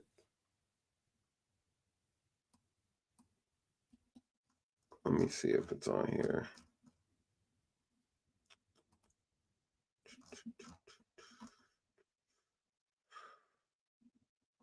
Yeah, but check out the video I did. I have all the data and stuff on there. I think, how am I being disingenuous? How am I being disingenuous? When it comes to mass shootings, 50% of mass shootings are carried out by white males, white teenagers, or white people. Let's just say white men or boys, white males. I'm sorry. And if I'm not mistaken, 30% are carried out by black males. What am I being disingenuous about? Here's the problem. So if approximately, matter of fact, let me not do it. Let me just pull up the data and we can have the conversation. How about we do that? Let me just pull it up and then let's have the conversation.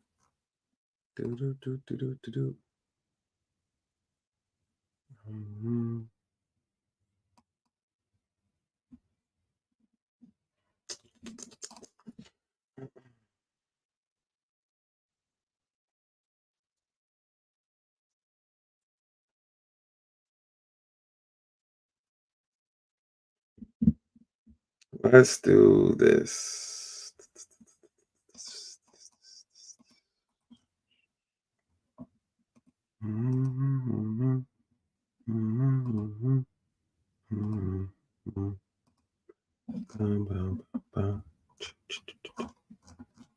Let's do this. Let's do this.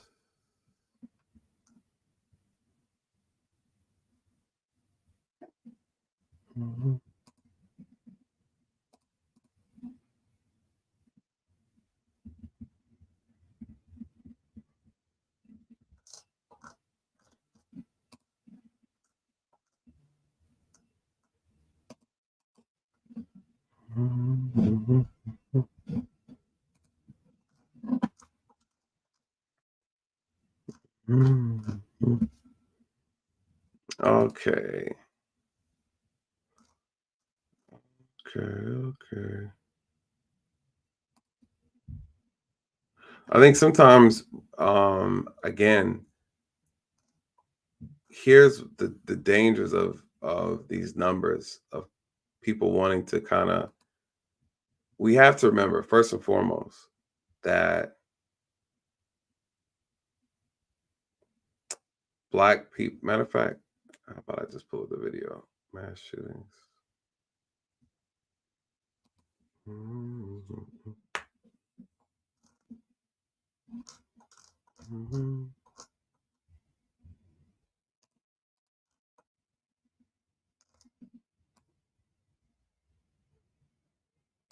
Okay, here we go.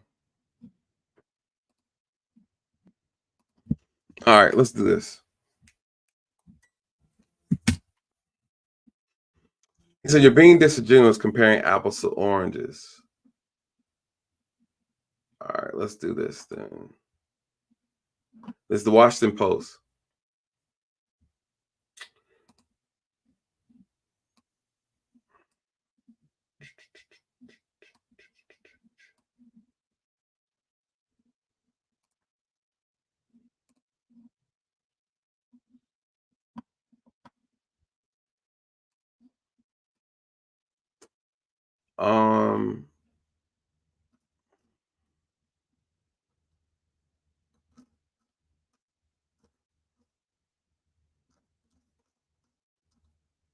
Shootings disproportionately affect black children.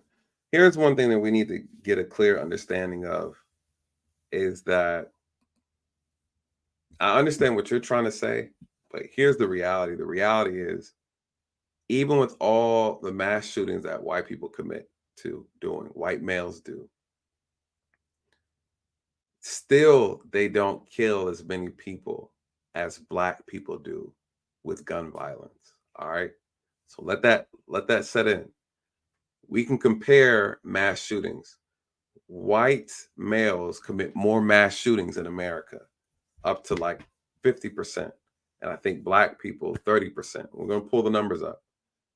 But even all the mass shootings that they do commit, black people still kill more through gun violence with their mass shootings and on an individual level through gun violence. Why is that a problem? I'm going to show you why that's a problem. Okay, I'm going to show you why that's a problem. Show you why that's a problem.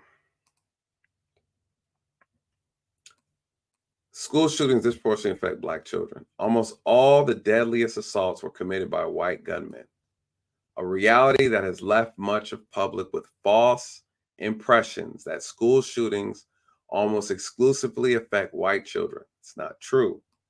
Children of color, however, are far more likely to experience campus gun violence, more than twice as much for Hispanic students and over 3 times as much for Black students. What does that mean? At schools with majority Black student bodies, shooters typically target specific persons, limiting the number of people shot and subsequent media exposure. This is true. That goes back to what you're saying. But we know that white males commit more mass shootings than Black males. What I'm saying is Black males commit mass shootings too, contrary to the belief in what the media or what Black people like to tell themselves. Yes, we also do mass shootings. Black students make up 16% of the school population. As you see right here, when it comes to school population, whites make up 56, Blacks make up 16. But over here, they experience shootings at twice the rate. So even with all the mass shootings that white people commit, they only make up 38.1%, right, of the rate. Blacks make up 33% of the rate. Hispanics, 22, others 6. What does this mean? All right, what does this mean? Okay, this is done. What does this mean? It means for our population size, okay, we are what? We are maybe 14%. Maybe 14%.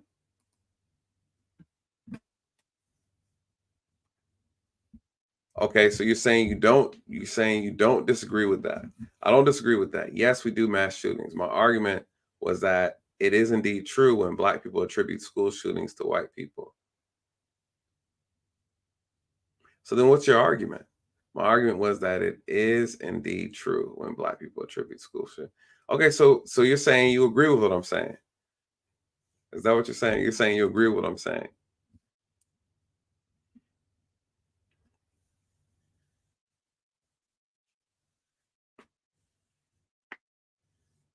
So I think the confusion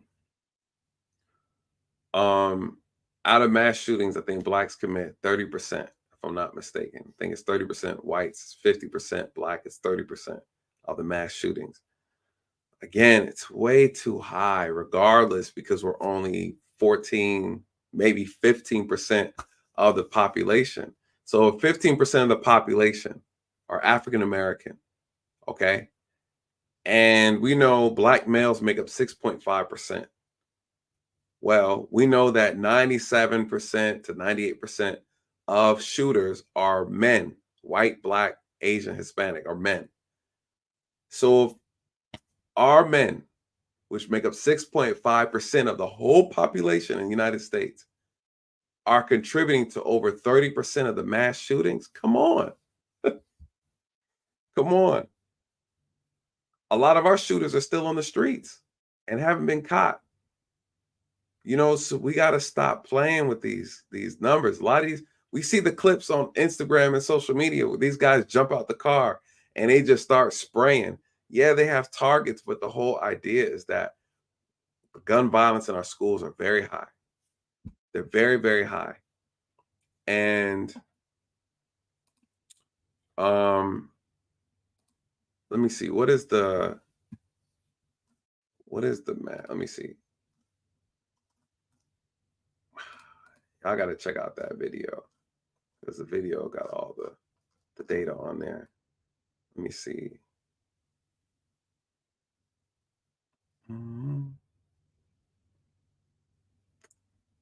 Let me see. What is this one showing us? Page unresponsive.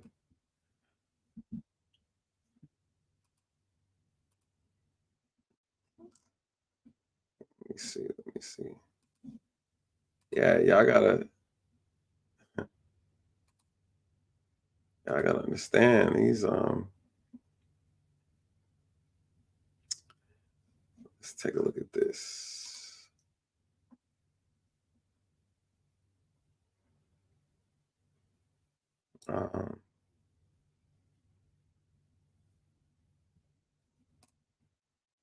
So you began with the position that Black folks are somehow wrong when situations like Apache occur. We hear comments like, that's white folks doing that. They are wrong. That's the point. They are wrong. Because see, Amp, you might have the understanding. Oh, you do your thing, bro. I know you gotta go to work. But I'm gonna say this though. When you come back, check the replay. But that's the thing. Black people are wrong when they say that, because what happens is it gives this false narrative that this is a white crime, right? That this is a white crime and Black folks don't do this. You might be knowledgeable enough and have enough wherewithal to understand that we may not contribute the most to it. But when you talk to other people, when I talk to other people, they have the understanding that this is only white people doing this because they don't hear about it when Black people do it. The same thing. And the reason why I say that is because I have discussions on this channel all the time about Black people being shot by the police. Black people think that white officers always shoot and kill Black people when they commit a crime. Then when you tell them that actually white people are killed more by the police, nearly 3 times as much, Black folks are shocked and they're confused. They're confused because they've been relying on the media and what other Black people tell them. That's the issue. So no, you can't let them walk around with that because it's false. It's not true. What is the proper way to address that situation? Oh, white folks are out here just doing these shit. Well, we do it too. You know what white people aren't doing like we're doing? They're not doing drive-bys in neighborhoods. They're not shooting up funerals. I don't hear them doing that. They're not shooting up parks and recreation centers. They're not doing shootings at gas stations. They're not hunting people down and executing folks in neighborhoods in front of their house. One of my last cases, I remember working at a previous department. A guy, this is so crazy. And it was the first time I ever experiencing this. This suspect burglarized a lady's house. The lady came home, the suspect still inside. The suspect runs out the house, punches the lady in the face, drops her to the ground. He leaves. A bunch of her stuff in his hand. The lady had a son who was a big-time gangster up north. Found out his mom got burglarized and punched in the face by the guy. He drives down to Georgia and he goes on a mission looking for this guy, some real gangster shit. He finds him because he's in the neighborhood, he's tapped in. He finds the guy walking, coming back from a party. He shoots him up. I show up, the guy's laying on the ground. I know the guy, okay? I've arrested him back since he was 15 years old. I've been locking him up. I was part of a burglary task force. So I was dealing and investigating burglary crimes all the time, chasing these guys. I may have arrested him maybe 3 times that I can remember. 15, 16. Every time I arrested him, he was a juvenile. I see him laying on the ground. He's a grown, well, he's 18, 19, whatever. He's dying. He's taking his last breath. Ambulance gets him. He makes it to the hospital. He knows who shot him. He tells the investigators who shot him and why he was shot. He ends up dying the next day. All right.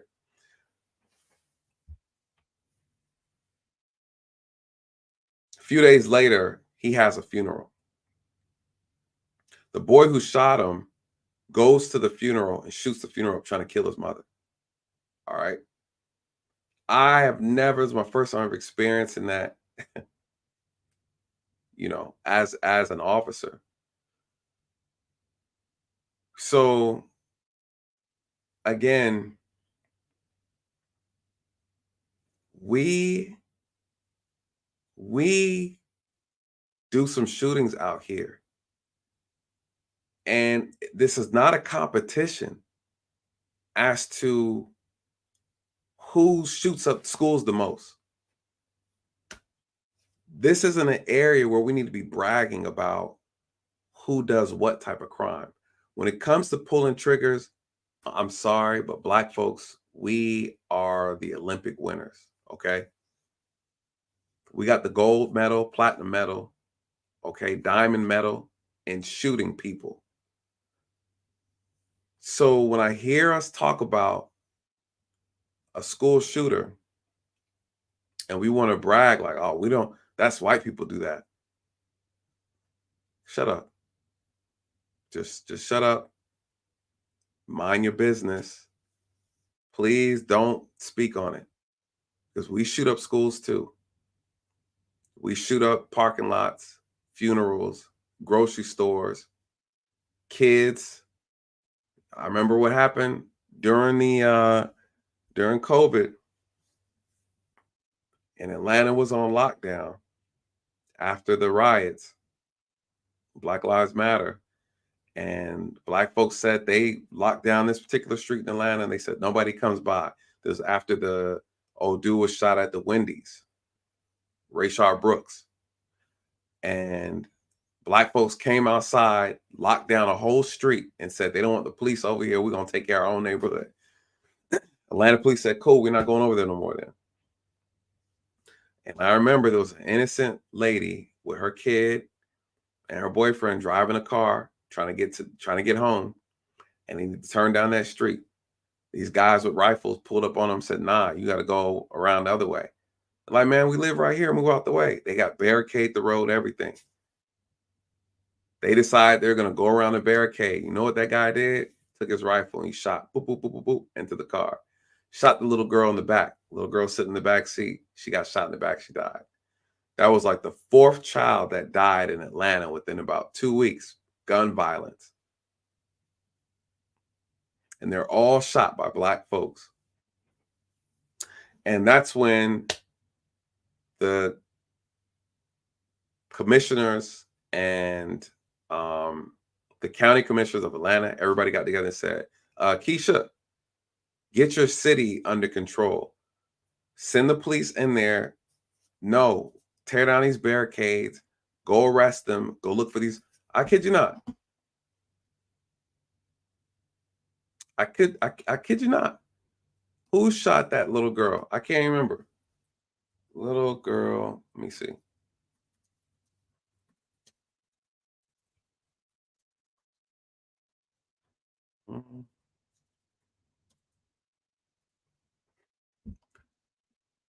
Here we go.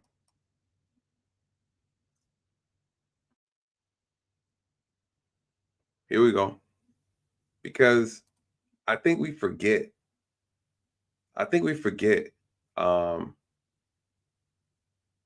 How violent some of us are in these communities. We don't need to be talking about what white folks are doing with their guns. What they do with their guns is none of our business. We got our own problems with guns.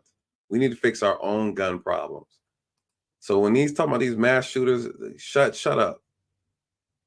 Parents of 8-year-old girl killed during Rayshard Brooks protest sue Atlanta leaders, the Wendy's. We deserve justice for our child mother.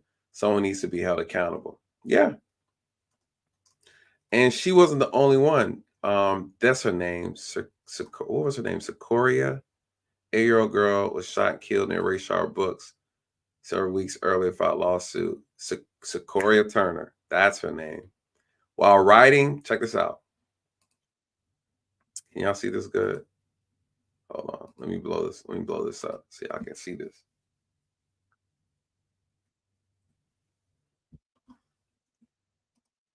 Okay, here we go. For those who may not remember, Sequoia Turner was slain July 4th, 2020, while riding in the SUV with her mother and a friend of her mother near the Wendy's restaurant where Brooks passed away. Remember, they locked that whole area down. A 27-year-old black man was killed by a white police officer June 12th. Lawsuit filed, blah, blah, blah.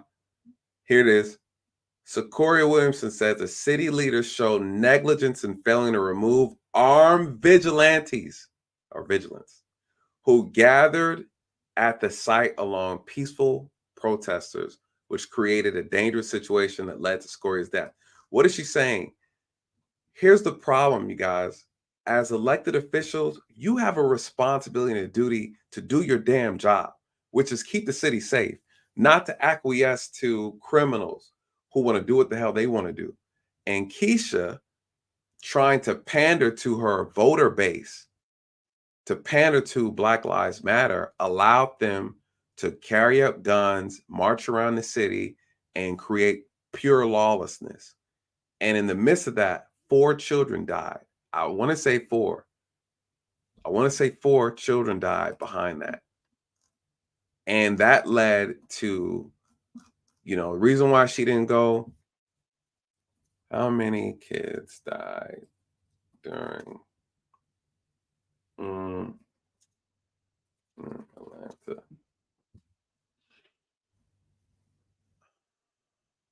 Let me see. Here we go.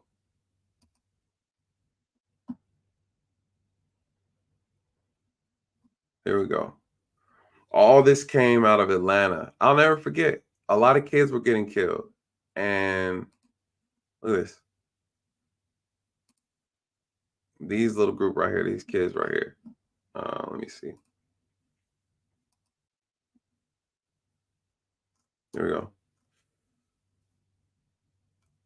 At least 6 children were killed by gun violence across the nation this holiday weekend.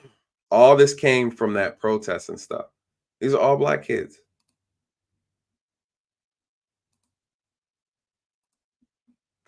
There we go.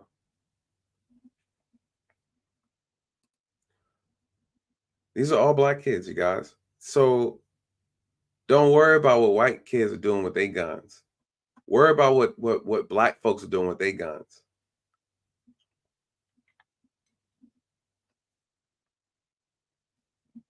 You know, there's no justifying. And this isn't a competition.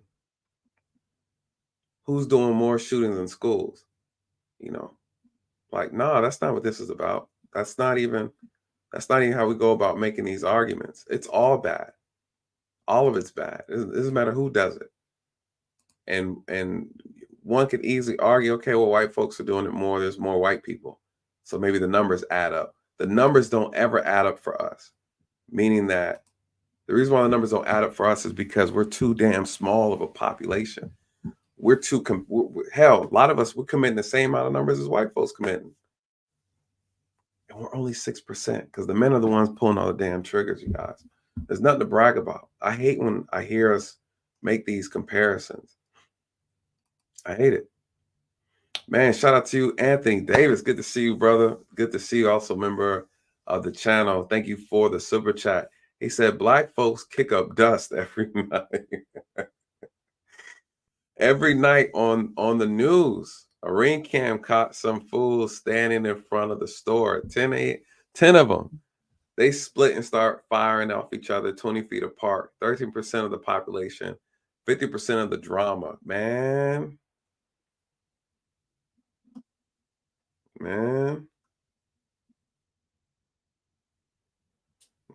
I'm telling you, we can't be out here.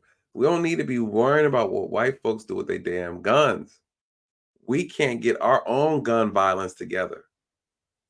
You know, we shoot and have more death and killing by gun violence than white people, including their mass shootings. Make that make sense. With all the mass shootings that they do, we still outbeat them in gun violence.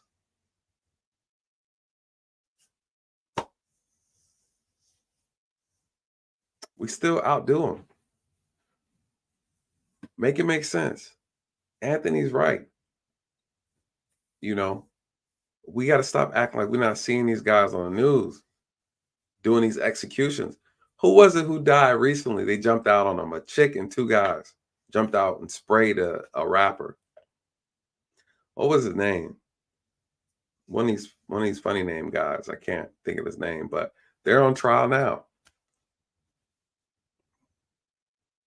Young Dolph, another one. Young Dolph is another one. They jumped out. They were in a Lamborghini, weren't they, or something? Or no, Dolph was in a Lamborghini, I think. They pulled up on this joker at the cookie store, and they didn't care who was inside the grocery store, the store. Rich Homie Quan, that's right.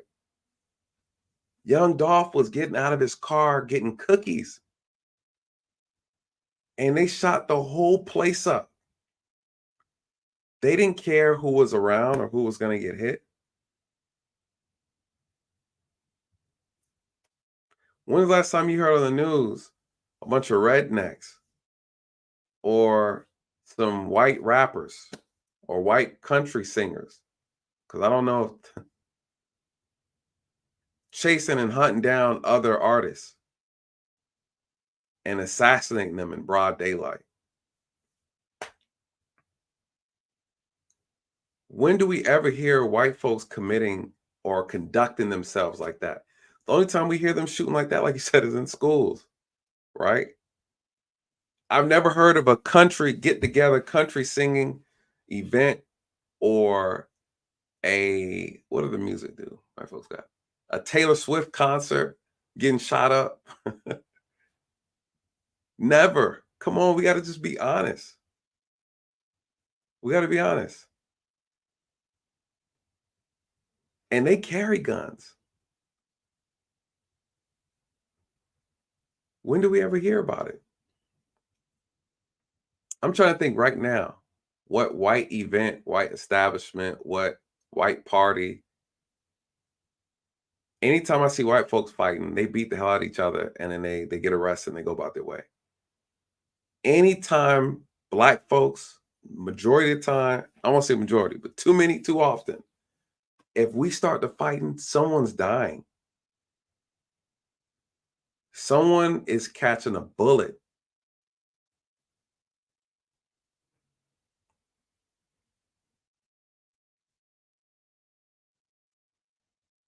Shay, shout out to Shay. Shay, do you know of any, because Shay's white.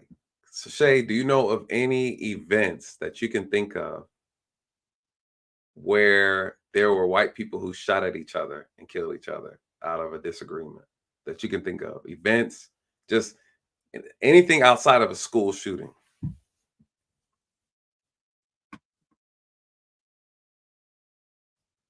While Shay is running through her memory catalog, we're going to stand by. And I'm not saying this to beat up on us, but we have to be honest. And unfortunately, being honest, it hurts sometimes. People don't like to be honest. They don't like when we start talking the truth about the violence within our community. It's a problem, you guys. This antisocial behavior that goes on in our community is a problem. And I think people don't want us to talk. We don't like talking about it because it forces us to have to ask tough questions. Somehow, then we want to twist it and turn around and blame it on white folks again. Somehow, it still becomes a white person's fault that we did it to ourselves, right?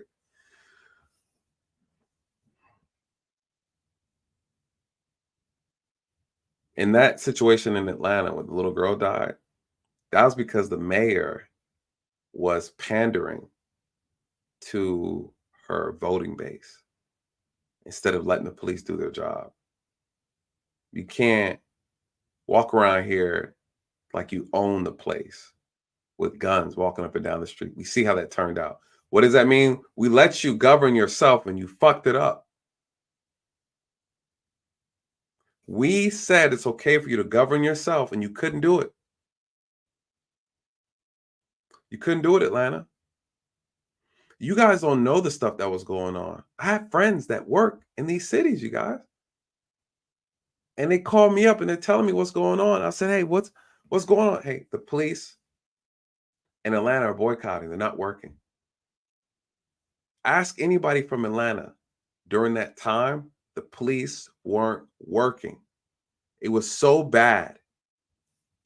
The state of Georgia had to send police officers to patrol Atlanta because the officers weren't going to do it anymore because of your mayor, the Black Democrat, her policies. She decriminalized a whole lot of stuff.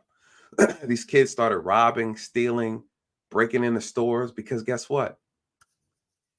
She wanted the vote so bad that she decriminalized shoplifting. So what did they end up doing? They started shoplifting more, you guys.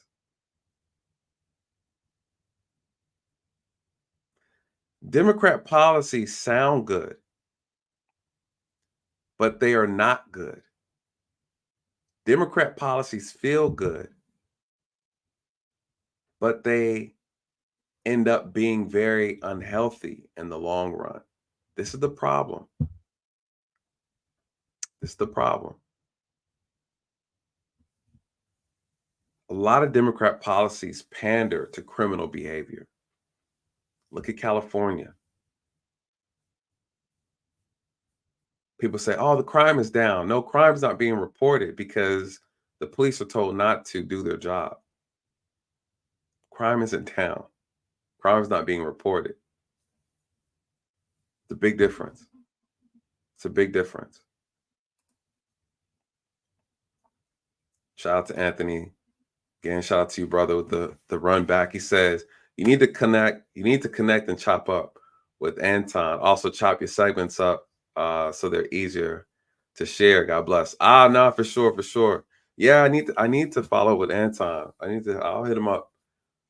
He's doing all kind of, every time I go near his channel, every time I see something pop up, he's all over with all type of topics. That brother be on everything. Yeah, I have to hit him up. I have to hit him up. Shout out to you though. I appreciate the love. Thank you so much. Appreciate the love. You're right. Definitely gotta get to the point where I have an editor because it's not easy editing these videos, you guys. It's a lot of work. It's a lot of work. Thank you so much for the love, brother. I appreciate it. Daughter of Yah, thank you so much for the super sticker. Thank you so much. Also a member of the channel. Thank you so much. You know, these Vic, the Dems reward criminals. The Democratic policies are based on somehow removing accountability or sponsoring bad behavior. Nobody wants to do the right thing because it's difficult to do. Democratic policies, a lot of them encourage unwanted behavior, or maybe I would say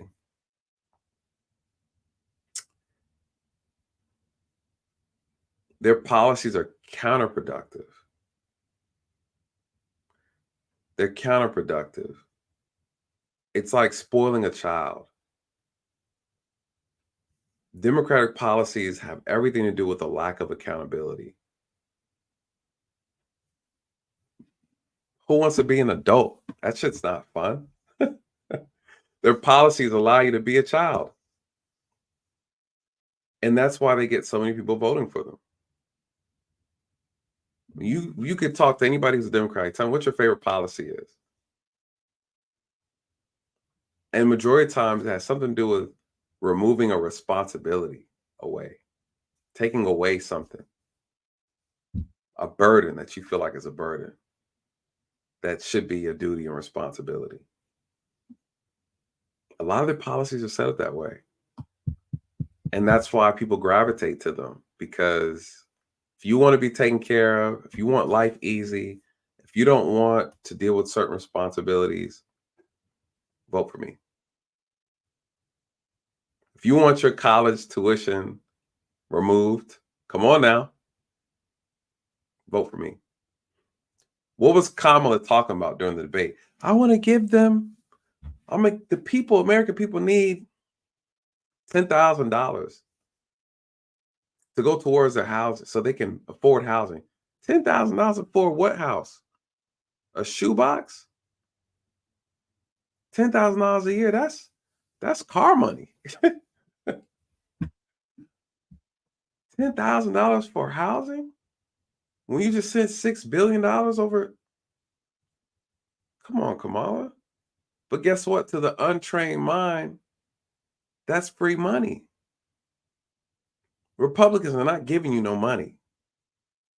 What are they going to say? They're going to say, now what Trump said? Trump said, we're not going to tax your overtime. Shit. Now we talking, brother. Now we talking.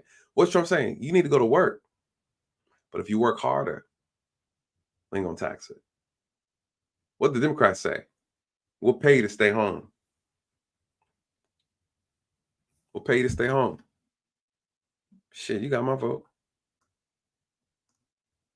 You got my vote. That's the game they play. That's why when they bring the migrants in, what are they giving them? Free home, food. They're giving them food, shelter, medical.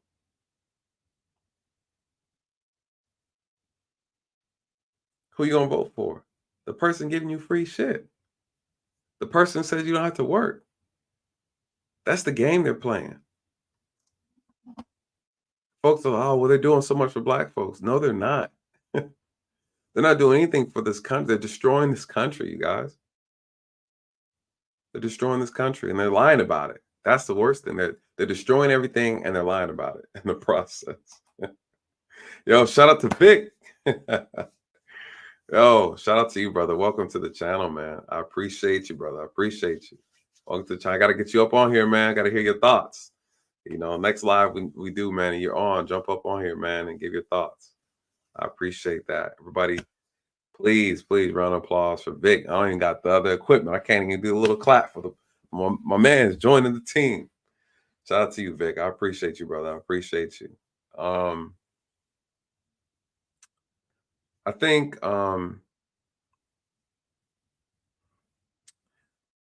this is not a white problem. It's not a black problem. It's an American problem. And the sooner we start thinking about like that, you guys, we could really turn this thing around. But they don't want us to think like that.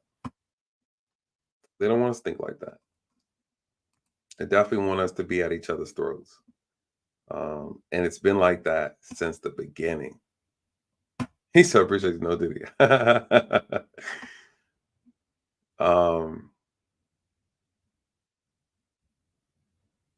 Yeah. That's what did you say? Make things easier for us that are willing to work hard. So where were you at for months, Nathan?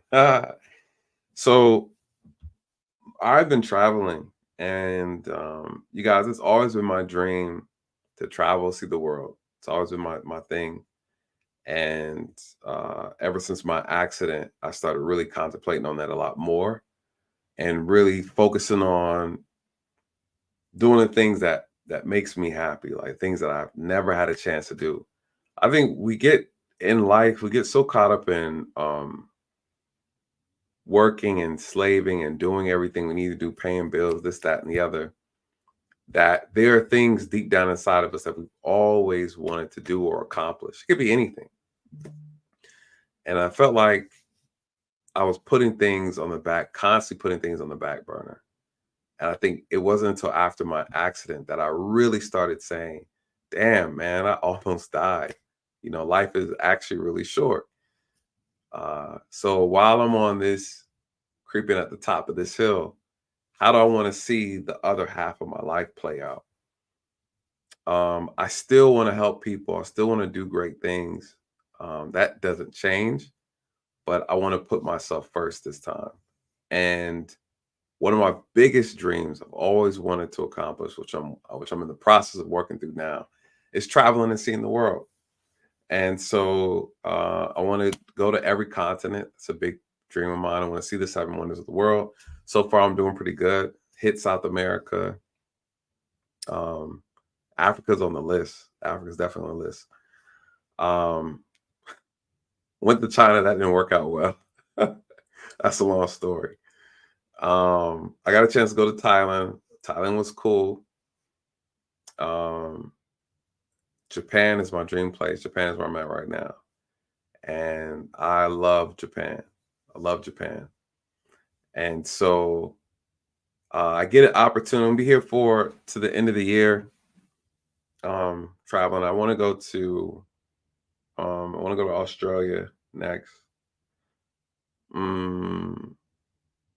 want to go to Africa. But Africa, I want to do like a month in Africa, and I want to go from like the south and work my way around. But Africa, they make you want. They got to get all these shots and stuff. I'm not with all that shot stuff no more now. You know. Oh, are you really? Like, I'm studying the language. The language is kicking my ass. But I love to hear the food is good. I have some love-hate relationship with food, but it's so peaceful. It's so peaceful. That's why it was so hard to kind of get back on. It's just so peaceful, man. It's different. It's so safe, so clean. And the people are just awesome. I'm loving it. I'm loving it. I'm loving it. And when you go to other places, you know, I've been to Poland, I've been to France, I've been to Spain, Germany. Like, what you realize is that the United States has the potential to be better, and there's no excuse for it not to be. And it really highlights how corrupt our government is, and how they have no intentions of making things better. The greed is why our country isn't the reason why it is, and the direction that it's going in. You know. But the lie that America is the greatest country is not true. It's not true. It's not the greatest country. You know, you could say it's the most powerful, maybe with, you know, I mean, they're not the only ones with certain capabilities, but as far as quality of life, no, America is not. You could say it's the land of the free.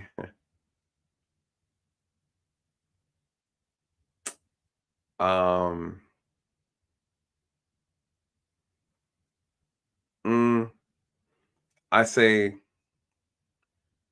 the perception of freedom is not freedom. Right? Freedom is freedom, but the perception of freedom is not freedom. You know, America has some great qualities, great economic qualities, as far as it's a great place to come here and make money. This is a capitalist country. There's nothing like it here as it relates to capitalism and the free market. You can really, if you work hard, do the right things, you can really set yourself on a great, great pathway of wealth. That's very, very true. But if we talk about, we're judging countries and places being what's the most well-rounded country, America is not at the top. Yeah, it's not at the top.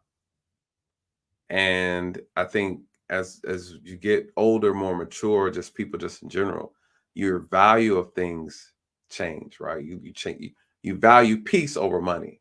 You value family over money. You value loyalty and respect and cleanliness, peace and safety. All those things trump capitalism and all this other shit free. Like, nah, I'd rather have some strict ass rules and everybody is in peace and love and harmony. You know what I mean? So for me, where I'm at in my journey, I like where I can go and walk the streets at all kind of times of night. Kids are out here walking the streets, taking buses by themselves, and people staying. Like, you don't have no problem. You know, things go left or go right, or things go bad. It looks odd. You know, you stand out. It's just peaceful, man. Just peaceful is different. So, but You know, I think that all countries have the potential to have the same thing, but you know, you have to have the right leadership. I heard people say the same thing about Dubai when they go out. I haven't been to Dubai yet. People say they go to Dubai, it's like safe, right? You know, I hear the same thing about Dubai. But when you look on a ranking scale of the safest countries or the most efficient or quality of life countries, man, listen, in Thailand, the infrastructure and the malls and the quality, you just would not even expect. And you come back home and you're like, damn, look at our airport, look at our malls, look at our streets, look at our infrastructure. It's horrible. Look at our transportation system. It's horrible. Like, what are we doing with our money? We funnel our money into our military. We send our money overseas to these other countries for whatever reason, right? We're not focused on our country. We're focused on everything else but the people in our country. I think our people are used as what would you call? I think we're just like a cash crop for capitalism. You know, you either are a consumer or you're a producer. And majority of us are consumers, and which is beautiful for capitalism. But the country, the government does not reinvest into its people, and therefore that's why we're in the shape that we're in. It's a free for all here, and they pimp us and prostitute us out for $1, basically. Yeah, no morals. Everything's about money. This is Babylon. You know, this is definitely Babylon. We are Sin City out here. So people do whatever. There's no responsibility. There's freedom. Unchecked freedom is chaos. You know, people need to be governed properly, and people need rules. America is a perfect example of that. You know, we're bragging about things that unfortunately don't hold no weight. Oh, you know, we have guns and all that. Yeah, but look at our incarceration rates. Look at our death rates. You know, I was at the bar talking to a guy about the guns. He was asking about the gun violence, and he was just blown away. I was pulling up my phone, and I was trying to show him some Instagram pictures, and immediately come up, you know, ATL Scoop is showing somebody getting shot, death, blah, blah, blah, blah, blah. And it's every fucking day. Sorry, excuse my French. Sorry, y'all, it's slip. It's like every other day there's somebody, you know, it's sad, man, and it's actually disappointing. You know, they can't imagine living like that. You know, they look at America like it's living in a movie. It's like a movie. So, yeah, we've, you know, yeah, it's different. It's different. Babylon is falling. It's gonna fall. It's gonna fall. It's gonna be a hard fall too. People don't see the writing on the wall. A lot of these big time guys are pulling all their money out the stock market. I don't know what they're gonna do with all that paper money. You know, they're going to this digital currency. Man, folks ain't ready, man. Yeah, they're not ready. They start putting out these movies like Leave the World Behind, trying to get you mentally prepared for the bullshit. So, you know, stay prayed up, man. I'm not worried. You know, I'm not worried. I told God, you need to come on, hurry up. Shoot. Come on, hurry up, Lord. I ain't trying to rush you, but I'm making a prayerful request. trying to hit the Lord up. Say, man, Lord, I know your time different, but geez, they out here tripping. Come on here and get our enemies, Lord. Come down here and knock some of these fools out. Because they are tripping out here. They tripping, you know. Mm-hmm. Thank you. Thank you. Thank you. Thank you. Thank you. Thank you. Thank you. Yeah, you know, it's funny when I get on, you guys don't know this, but before I even start doing the stream and get on streams, I always pray before I get on. You know, I always pray before I get on. So folks be like, how are you so patient with you? I'm like, I don't know. I don't know, but my heart's in the right place. This is so true. This is so true. Many of us say we want structure, but if we get them, we bitch about it. Yeah, Dr. Shona said we're under a spell. She's right. I think so too. You know, the things that happen, honestly, they're so, I think to myself, we can't be this stupid. You know, as a country, as people, you know, white, black, whatever. But when you hear about these elites going to these special meetings, like well, they're dancing around owls and stuff, and they're, you know, worshiping Baal. You know what I mean? People don't know they out here casting spells, making sacrifices, and you know, one of the biggest ways of making sacrifices through abortions. I think abortions is one of the Democrats' biggest sacrificial tool they use to invoke spells and harvest energy. Yeah. Turn this air off. Freeze it up, man. I think because when you look at history, biblical history, the sacrificing of children to Baal, that was like a big deal. And for those who understand how the sacrificing game worked, you sacrifice to get something. So imagine how many babies they sacrifice a year. Imagine what they're asking for. You know, control, power, money, influence. You got that many babies being sacrificed, then this stuff all goes back. It's all spiritual.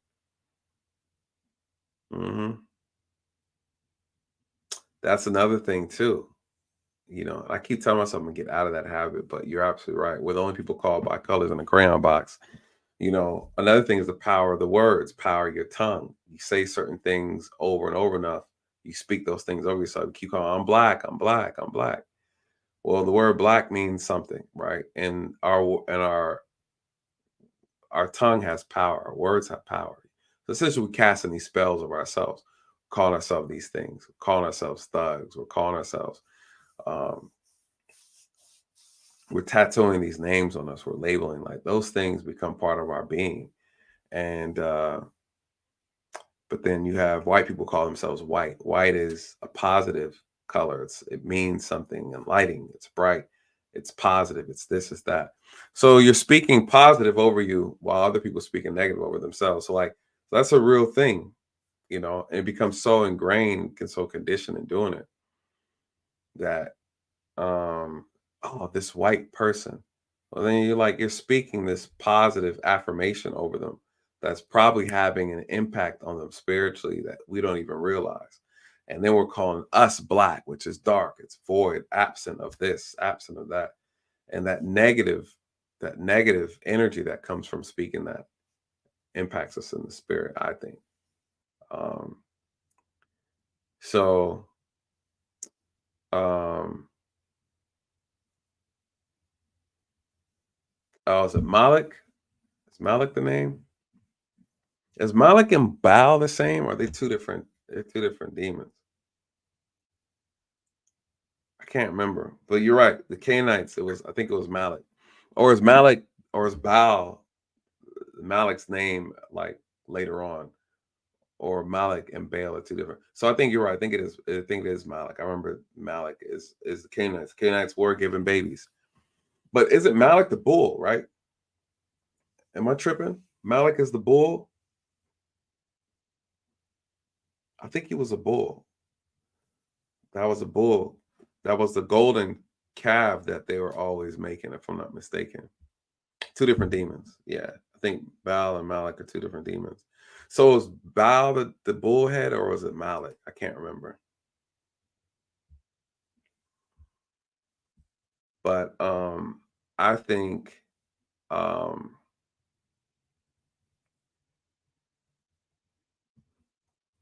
two different demons. That was Simon. Oh, you're talking about 6. I was curious too, Nathan. Do you have an update for us about that female you went in on who was slandering you? Curious as to if you still do. Oh no. 6. Bless her heart. I had to pray for her actually. She's a witch. So, you gotta be careful with. I mean, I don't have to be careful with. I'm covered. I ain't worried. But when you're dealing with witches, they're into ancestor worship and all that. She's into all that stuff, crystals and blowing powder and stuff like that. But no, I don't have any issues with her. I didn't really have any issues with her. I just thought what she did was just real low for again. Just it just wasn't. It just was I guess you'd think that people have some type of you just think people have like there's these boundaries that you just don't cross. We make fun of each other, cool, but I don't make fun of somebody almost dying, you know what I mean? So I was shocked. I was actually really shocked that she was just that tasteless. And that's when I kind of went in. I was like, I'm not gonna let no prostitute kind of act all out of character on me. But nah. Everything's good though. Everything's good. I let her have her last little moment. What's funny is people still watch that video. I was in where was I? I was in China, I think. And I remember I just got because China was a nightmare because I didn't realize you can't have Google or any of your Instagram. None of that stuff works over there. So I was a nightmare having to get a phone chip, and then they take photos of you, fingerprint you, and all kind of. China's a no-go, y'all. That's a no-go for me. But anyways, I remember when I first got access to the internet and I had to get a VPN to kind of bypass all the stuff. And I was checking my email and someone had wrote a comment under one of the videos of hers. So it's cool. It's cool that I told her that I'm making evergreen content. This is gonna be up forever. You got to explain these things. Leave people alone. That's my philosophy. I don't mess with nobody. But that's up there. It's not going away. You know what I mean? So folks are still commenting on there. Folks who may have had a bad run-in with it, they be like, "Oh, we found this. You're so right." So try to make content honestly that has true value. And so my channel is not super big, but my channel's come a long way, and it feels good. I'm very proud of the support. Some of the people even here right now watching, been here from the day ones. So I'm just very grateful. It's hard work, and I can't do it without you guys. So it means a lot. But that content, we got a cool catalog of stuff. My vision is that I pray that my videos help somebody, over time. You know what I mean? Like, and I get to leave like a legacy even for, my kids when that time comes. They can be like, here's some knowledge, it's wisdom. I say the same thing too, even with my nephews.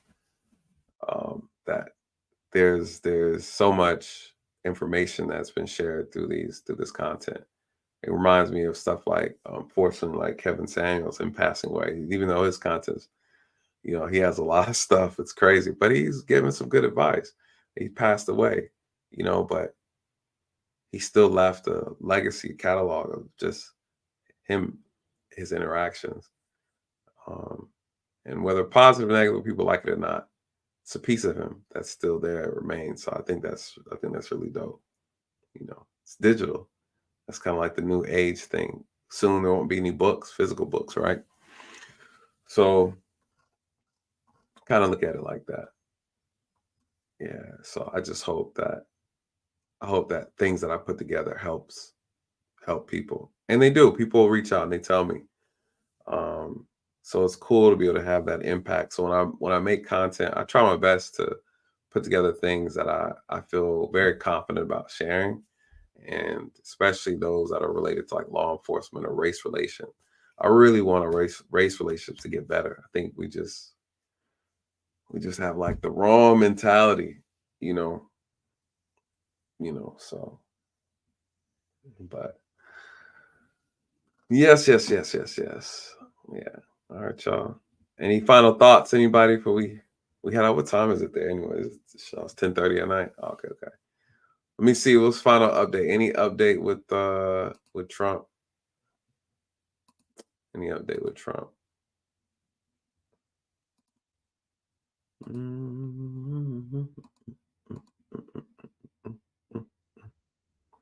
Thank you.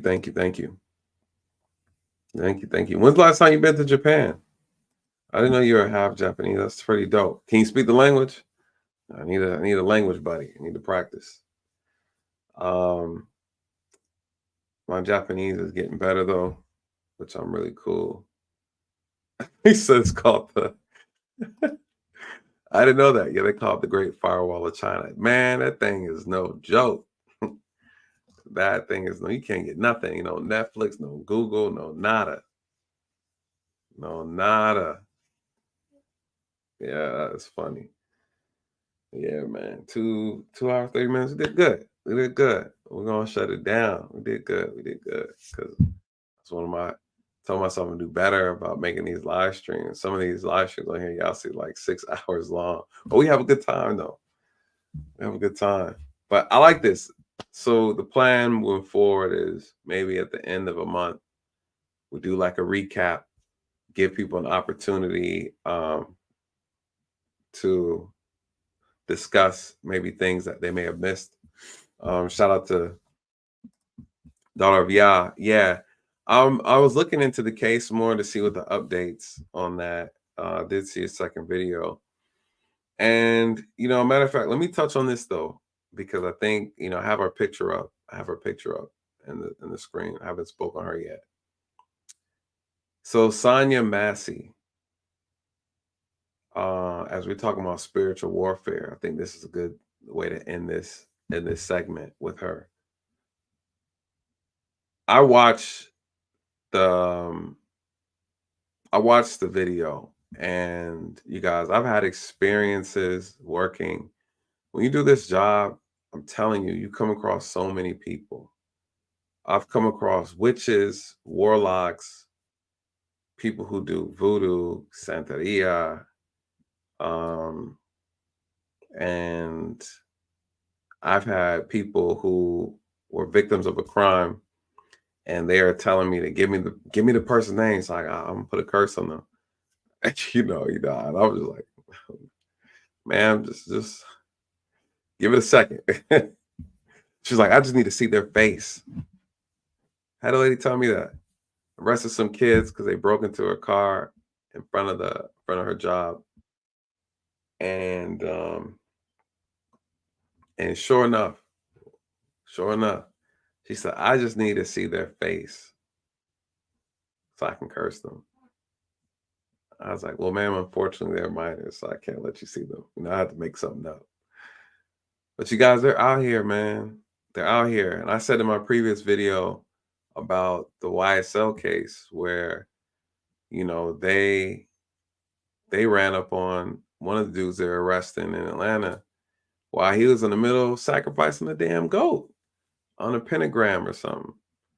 You got music artists who tell you that they make their albums and then they have this whole seance session. Put the rap album on the pentagram, they do all this stuff to it, then they play that music. They set the frequency to a certain way. Like when I started learning about these things, stop listening to a lot of music, you guys. There's just so much that a lot of people are aware of that a lot of people aren't aware of. If that makes sense. There's a lot of shit out here that a lot of people are aware of that a lot of people aren't aware of. And spiritual warfare is a big one. So with this Sonya Massey situation, she suffers from, she's having a mental health crisis. It's under my understanding, dealing with mental health patients, a lot of times they have come off, they appear to have been very spiritually inclined to supernatural things, right? They would always have some type of there's always some type of correlation to something supernatural. I've dealt with people who have mental health issues and they were atheists, but were talking about things in the Bible. And then I have a family member say, I don't know where he got that from because we're not religious. I said, y'all own a Bible or what? You know, I'm familiar, right? I'm familiar. You know, they're telling you they're speaking different languages. You know, we don't know where he got that from. We don't know why she's doing that. I can tell you guys so many cases dealing with people who suffer from mental health. And they would tell me that they hear voices. Folks think they're crazy. I think the mental illness is a spiritual unveiling. And they're seeing things and connecting through the spirit, and it's driving them damn crazy. Because when you think about it, a lot of us aren't even raised with a spiritual understanding. So when we see these things or we get exposed to certain things, it comes off like we're losing our mind. And I think the medical industry definitely knows that. And they pacify us by giving us medication in order to seal that veil that's been lifted. So that's why people who have, here's another thing, folks who have that mental health stuff or they're going through a mental health crisis, they tend to be really strong, right? They're like super strong. Nothing affects them. Why? And my theory is that they're possessed. Some cases they're possessed. They get possessed. They do things that are abnormal, unnatural, and inhuman. I've seen too many. I don't like wrestling with them, and I don't like wrestling them because they are difficult. I had one case where we showed up and who was with me there? My boy Bonahini. Yeah, I was about to say, was that Dre? Nah. So I remember because I was part of a specialized group at the job where we handled mental health calls. I was good at it because I'm just good and patient with people and I know how to talk to people. So I was part of the crisis intervention team at my job. And so anytime they had a mental health complaint, they would send the crisis intervention unit out with a nurse. We're just trained better to deal with these things. I enjoyed it. And I was good because I was actually I wanted to become a negotiator for the SWAT team. So I was looking at taking classes at the time. And I was like, man, this is a good start. You know, if I can't talk down, a person who's going through it, then, being a negotiator is probably not going to work out. But I knew I was good. I was very patient with people, as you guys can see, right? Like on this channel, those who've been with me from the beginning. So this call was about a guy who stabbed his grandmother, who stabbed her several times with a fork. All right, stabbed her several times with a fork. He has mental health issues, wasn't taking his medicine, like typical. I show up at the house, the grandmother's, she's bleeding a little bit and she's hurt. We get her medical attention. Oh boy, got to go to jail, right? He committed a crime. And under the Georgia Mental Health Act, right? He committed a crime. He's been diagnosed already. Forgot what he had. The grandmother's like, he's upstairs. So, okay, we go upstairs. He's in the room. He's talking to himself and all that kind of stuff. Big guy too. This is back when your boy was like 185, soaking wet with the vest on. I was lightweight. And so me and my partner, we're talking to him, trying to calm him down. And we're like, what happened? Why'd you do it? Why'd you stab her? You know what he said? He said she had demons on her. There were demons that were on her body and I was trying to get them off. All right. And I said, okay, well, come on downstairs. He said, I can't go downstairs. So why not? He said, there's fire everywhere downstairs. So, he was like, I was just trying to help her. They're crawling on her. I was trying to get them off. Now, this is back in my younger days. And even then, I wasn't back then policing. I wasn't as spiritually aware as I am now. Right. And I remember looking back on all these incidences that I had. I think slowly, I think God started just kind of waking me up to saying, like, hey, this is what's really going on. And I start looking back and thinking about a lot of those cases. I'm like, man, listen, this is starting to make sense. I had one case that really tied all of it all together. And I started realizing that I was dealing with people who were actually having a spiritual experience. They're either being possessed, or they're suffering from demonic oppression, right? For those who know the difference, being possessed is when you've given access to a spirit, demonic spirit. And I think, correct me if I'm wrong, for those who know, I think being oppressed is when they're just harassing you, right? They're harassing you, don't have no protection. And knowing people who are being harassed, they didn't believe in anything, right? I saw that as being, I noticed that, started noticing that was the correlation. And I remember this case. It was a 19-year-old boy, and no, he was 18. He was getting ready to go to college. I'll never forget this. This is the one where the mom was like, "We're not religious," and she was like, "But he's been on the internet." I said, "When did you notice a difference and a change in him?" She's like, "He's been on the internet a lot." You guys, the internet, gateways, internet, drugs, dealing with people, strangers. I know the internet is a big gateway for a lot of demonic possession. People going and searching things and being exposed to stuff. And she was just saying he was on the internet, but he was talking about a lot of stuff that she didn't really know where it was coming from. So I take him outside and walk him because he started acting real. What's that word? Kind of like very lethargic. Like he just doesn't want to do anything. He's not doing, he's not talking. He used to be very vibrant, and he's not like that anymore. Now he starts asking weird questions. She said, I can't remember the case. It was so long ago. But what I do remember is we went outside to go for a walk. I said, let's go for a walk. Mind you guys, I'm a cop, right? And people would call the police on things, mind you, that aren't cop related. And this is back in, again, this is back in 2007, 8, 9, and 10, before, people really started even talking about having these extra services. As cops, as police officers, we were doing a lot of social work, you guys, a lot of social work, a lot of family work. And so when you hear me talk about certain things, I'm telling you, like, I have experience doing this.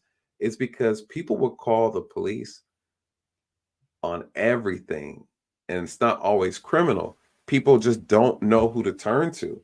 So I'm a young man, I'm showing up and I'm talking to him. Hey, what's going on? Why is this? Why is that? And as we're talking, I'll never forget, we're walking, just walking outside, walking around the house. He's like, he keeps staring at me. I said, who keeps staring at you? And he looks up and he's like, him. I look up, I'm like, shit. Who? I'm like, who? I didn't understand then. I didn't understand, but it just, over time, I started putting the pieces together. I had another guy who he drew a lot of the things that he saw. He said, this thing flies over me. He flies and follows me around. He had pictures that he drew. Mental health. So I say all that to say, fast forward to now, you have, and I'm gonna end with another case that's a very powerful one. There was, it's the Sonya Massey. She has the police show up, and the police show up, and they're asking questions and investigating and doing what they're supposed to do. Now, a lot of people don't understand, but let me just give you my thoughts in reference to the investigation. You guys, she was acting very strange when they showed up. As officers who are responding to a suspicious sound, or there was a vehicle in the driveway, she said she didn't know who it belonged to. The first thing that came to mind when I saw the video was like, okay, I need to check inside the house, because it could be possible that someone broke in and she's trying to act like she could be at gunpoint behind the door. They could have snuck in. So as for me, this is what I'm thinking, right? I'm not really gonna just be on some touch and go, like, oh, we checked outside, blah, blah, blah. It seemed like there was something more going on until the officers doing a safety check. Hey, do you want us to come in and look around? Oh, okay, yeah. So to me, after there was a point where I'm like, yeah, they're doing good. That's exactly what I would do, just to make sure. There have been cases where I went to people's houses and they were so scared that I didn't know maybe if there was somebody in the house. Or there's sometimes people like, hey, I'm here by myself. The house is really big. I've been to mansions like that and in Atlanta working, and they're like, can you do a sweep through? I'm like, cool. And I wait for backup, and there'd be 3 of us going, and we check the entire house, because they heard something. Not uncommon. Where did things start getting funny? You guys probably don't remember, but in the video, I'm looking at the officer. He has tattoos. I always look at an officer's tattoos. His tattoos and things that he has, that he wears, patches and stuff like that. One of the officers had tattoos of a Nordic symbol on his forearm. You see it when he has the gun out. You see this Nordic symbol. A lot of people don't know about these ancient Nordic symbols. There's a lot of occult runes on them, is what they call them. Runes are used for magic spells. Okay, magic spells. And I think the tattoo he had has a name. It's used as like a compass to ward off bad spirits while sailing. So the Nordic people, as you know, they were big sailors, right?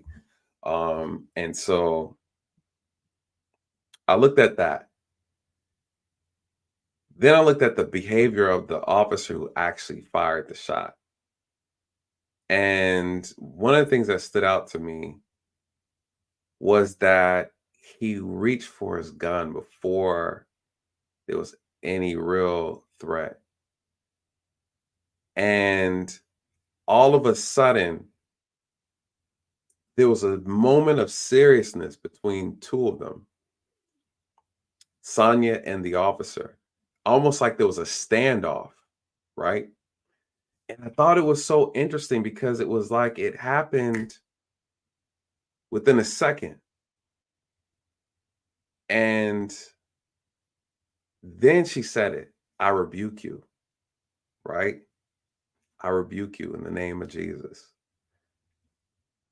And then he says, you better not, right? I thought that was so interesting, you guys. You know, that again, okay, we're looking at the mental health aspect, but like I told you, I think the mental health thing is that the spiritual veil has been lifted, and they're able to see things. They're exposed to things, and it's causing them so much confusion that they can't manage. Or even if there is a spirit that's in them that's causing them to have that veil lifted, and they lose themselves in that the realm of reality. And they're so confused that it causes them, it starts to interfere with their livelihood. What if she did see something on him, in him? What if he recognized that she saw something? And there's something about that name of Jesus, boy. I'm telling y'all, there's something about that word, right? Something about that name They say is above all names. And you say that in front of someone who's spiritually unclean, and they will manifest themselves. What was interesting is that his first train of thought wasn't to back up. It was to engage, right? It was to engage. I thought that was interesting. You know, if I see someone with a pot of boiling water, I don't look at them as a threat. I'm like, all right, I'm back. You know, I'm backing up.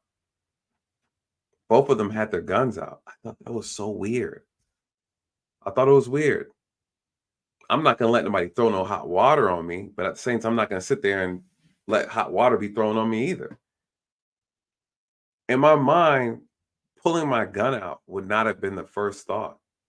It would have been a backup. Why? Because in my mind, I'm thinking, damn, she's not right. Ma'am, okay, you good. We're leaving. I thought it was interesting that they kept pressing her. Like they were on a criminal call and she was the criminal. You get what I'm saying? If that makes sense. It's like we responded to a call of an armed robber. We responded to a call of a burglar.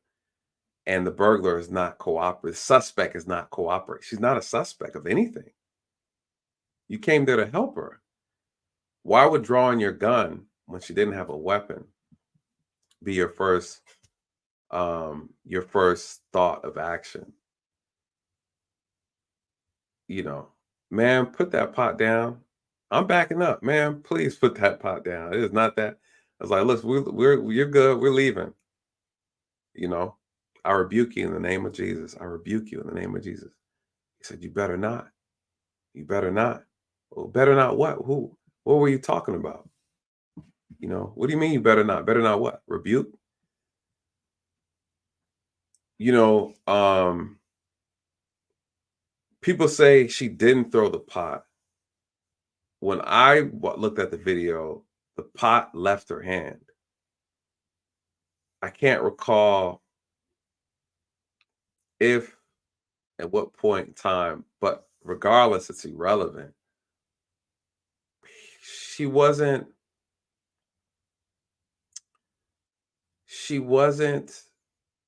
a threat. There was no immediate threat, right?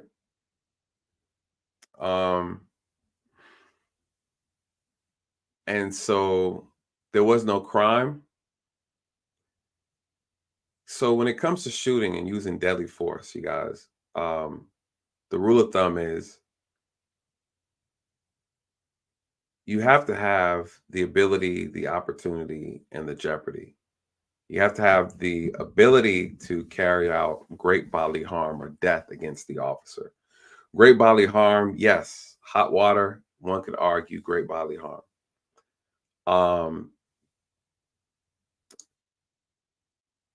Did she have the ability to do so? No, she didn't. Why? Because the second one is opportunity. Opportunity, now we're looking at how close are you willing? Like you have a pot of hot water. I have to be close enough to actually cause this harm, right? When you look at the distance, the officer was in he was in a place where he could move out the way. She wasn't progressing on him, like she wasn't attacking him with the water, right? It's one thing if she's running at him and she's doing this. You know, that's one thing to look at a situation that way. But the distance was so great between them that she wasn't a threat. She wasn't an active threat. Even with the water in her hand, she wasn't an active threat. And even if they felt that strongly about it, they could have tased her. You know, could have pepper sprayed her.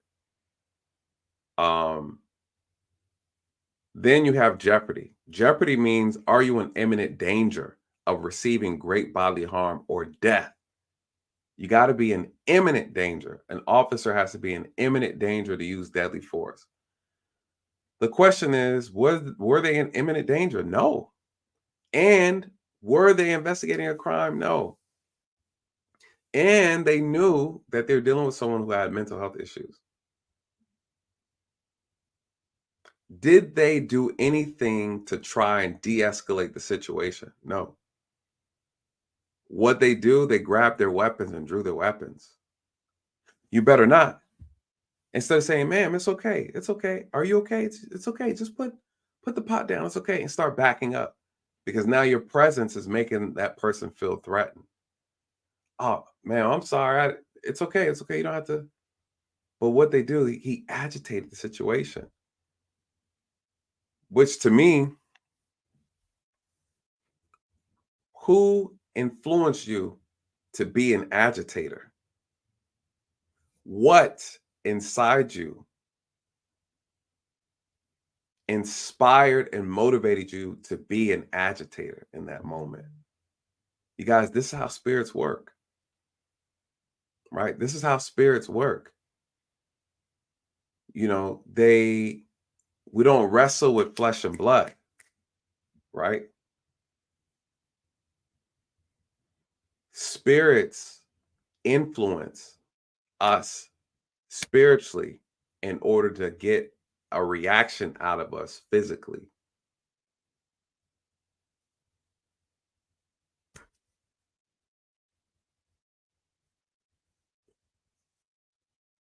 She saw it. She called it. I don't know what it is about people who we claim have mental health issues. For whatever reason, there's always a spiritual correlation. I don't know why. They always see things, hear things, know things, and they're always talking about they see monsters, you guys. You mean to tell me everybody who got a mental health problem, majority of them are seeing and saying the same shit? There's something there. There's something there. I'll tell you, in closing, let me see this. Oh shit! Oh, Dre down here. I didn't even know he was down here. Bro, he should have called me. Dre's down here. Dre, let me say this real quick. Hold on, why she sent me? I didn't enjoy the holidays. So I'm gonna say this last story and bring Dre up.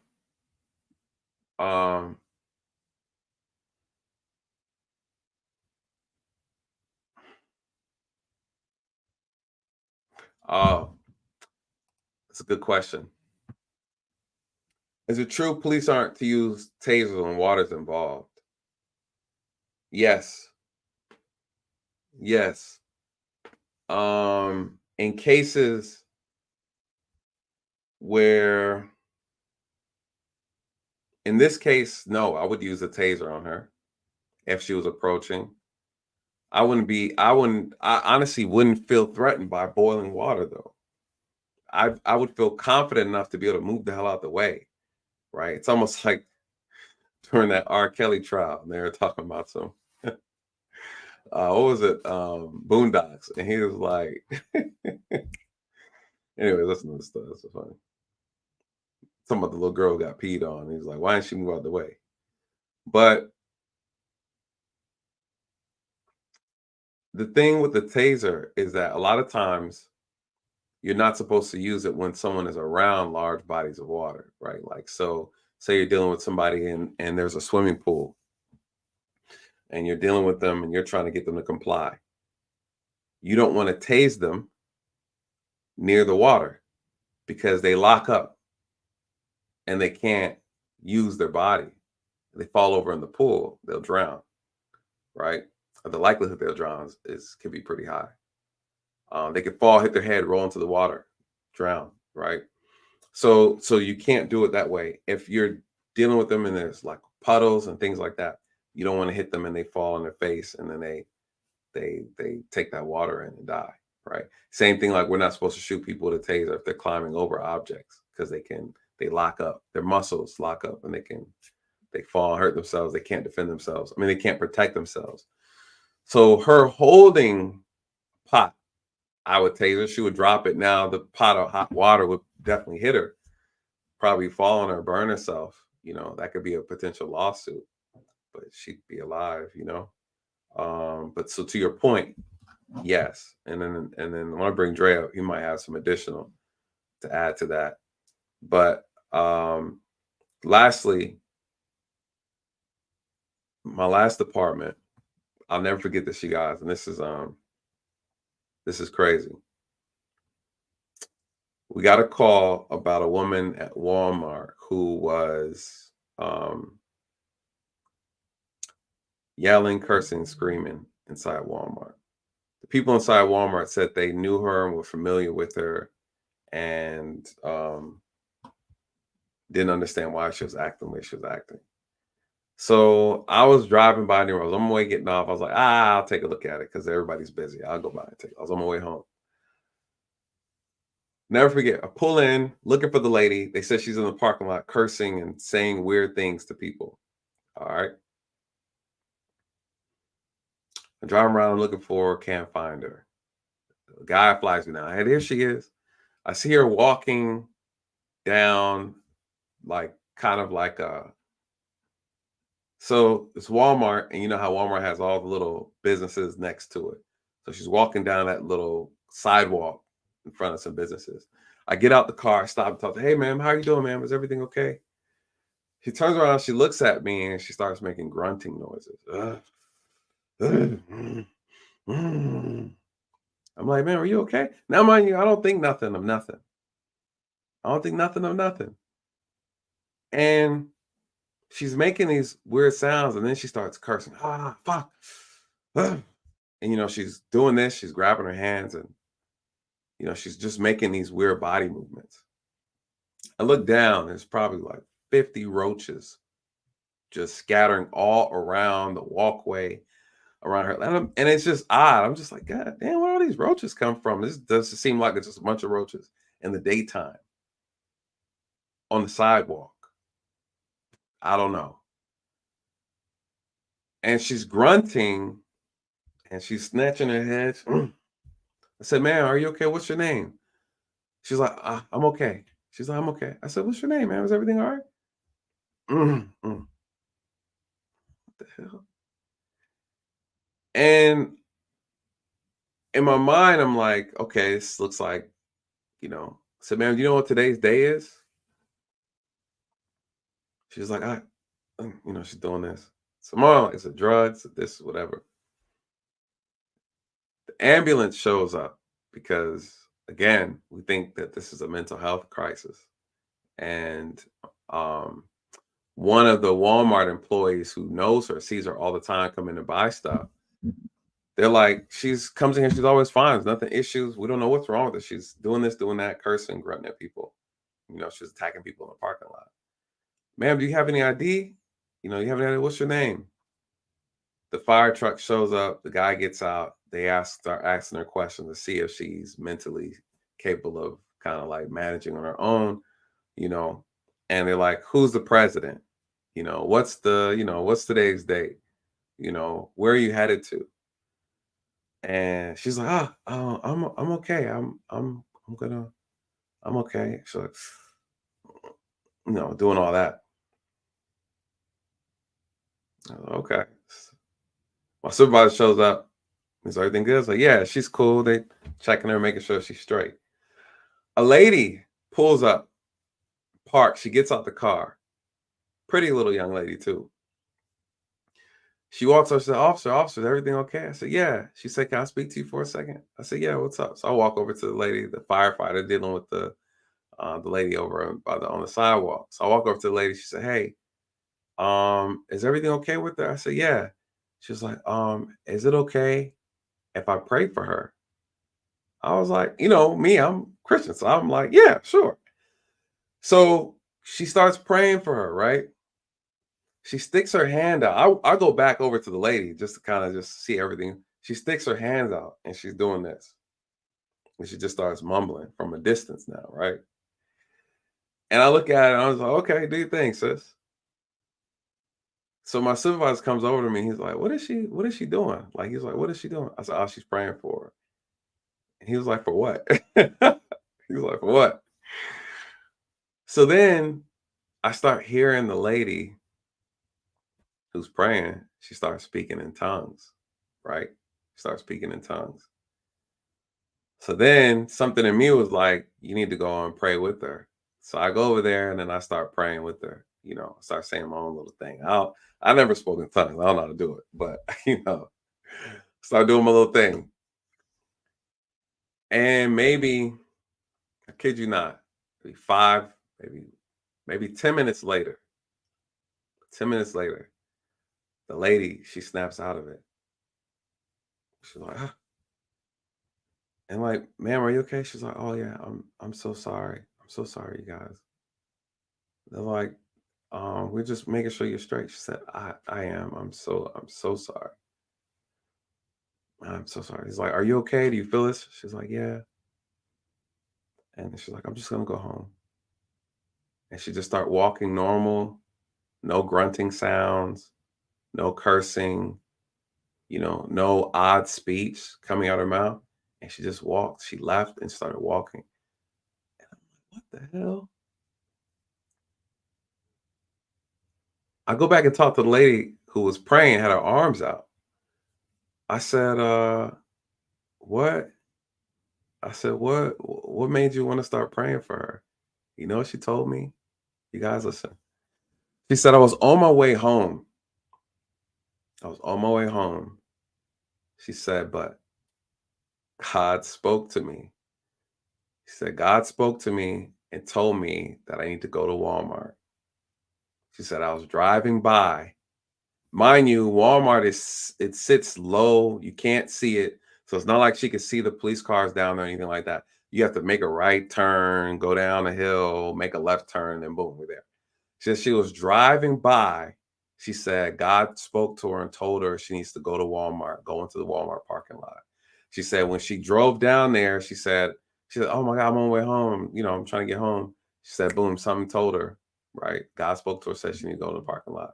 She turns down, she goes down the hill. She said she sees, she said the Spirit told her that she needs to go over there and pray for her. That's what she told me.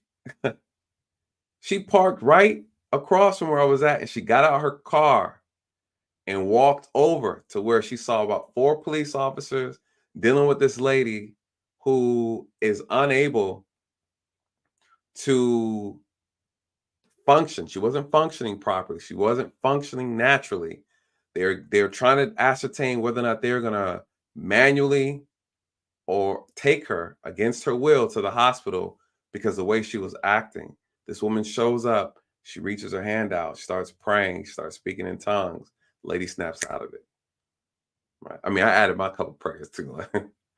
Jesus. You know, I added my little 2 cents too, Lord. You know, I did my little thing. Right. And then when it's all said and done, I asked her, and she said, this is why. She said, oh, the Lord sent me here. Listen, when you know, you know. When you know, you know. And this is the first time me telling this story on YouTube, right? Or just, you know, I think I told one person this, but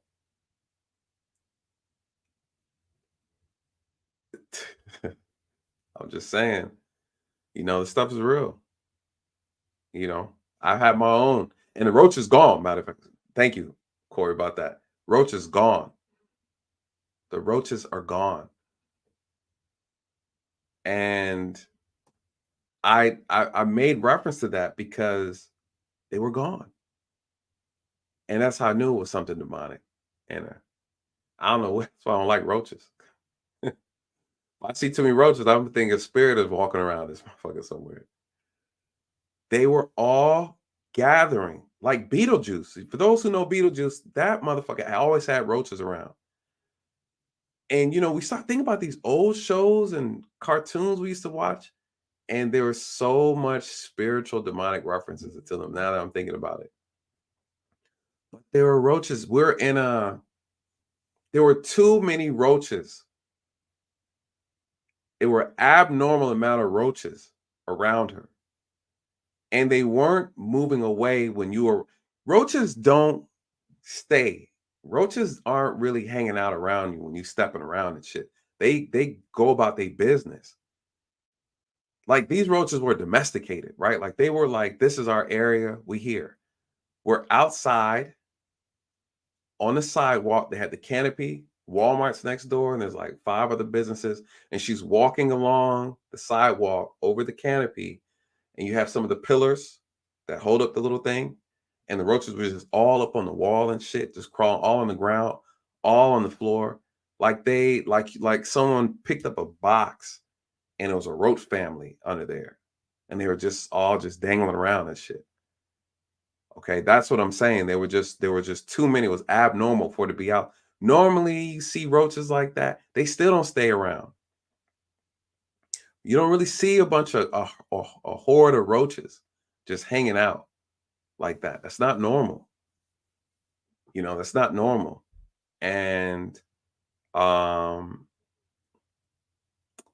boom. She prayed for like 10 minutes and then she snapped out of it.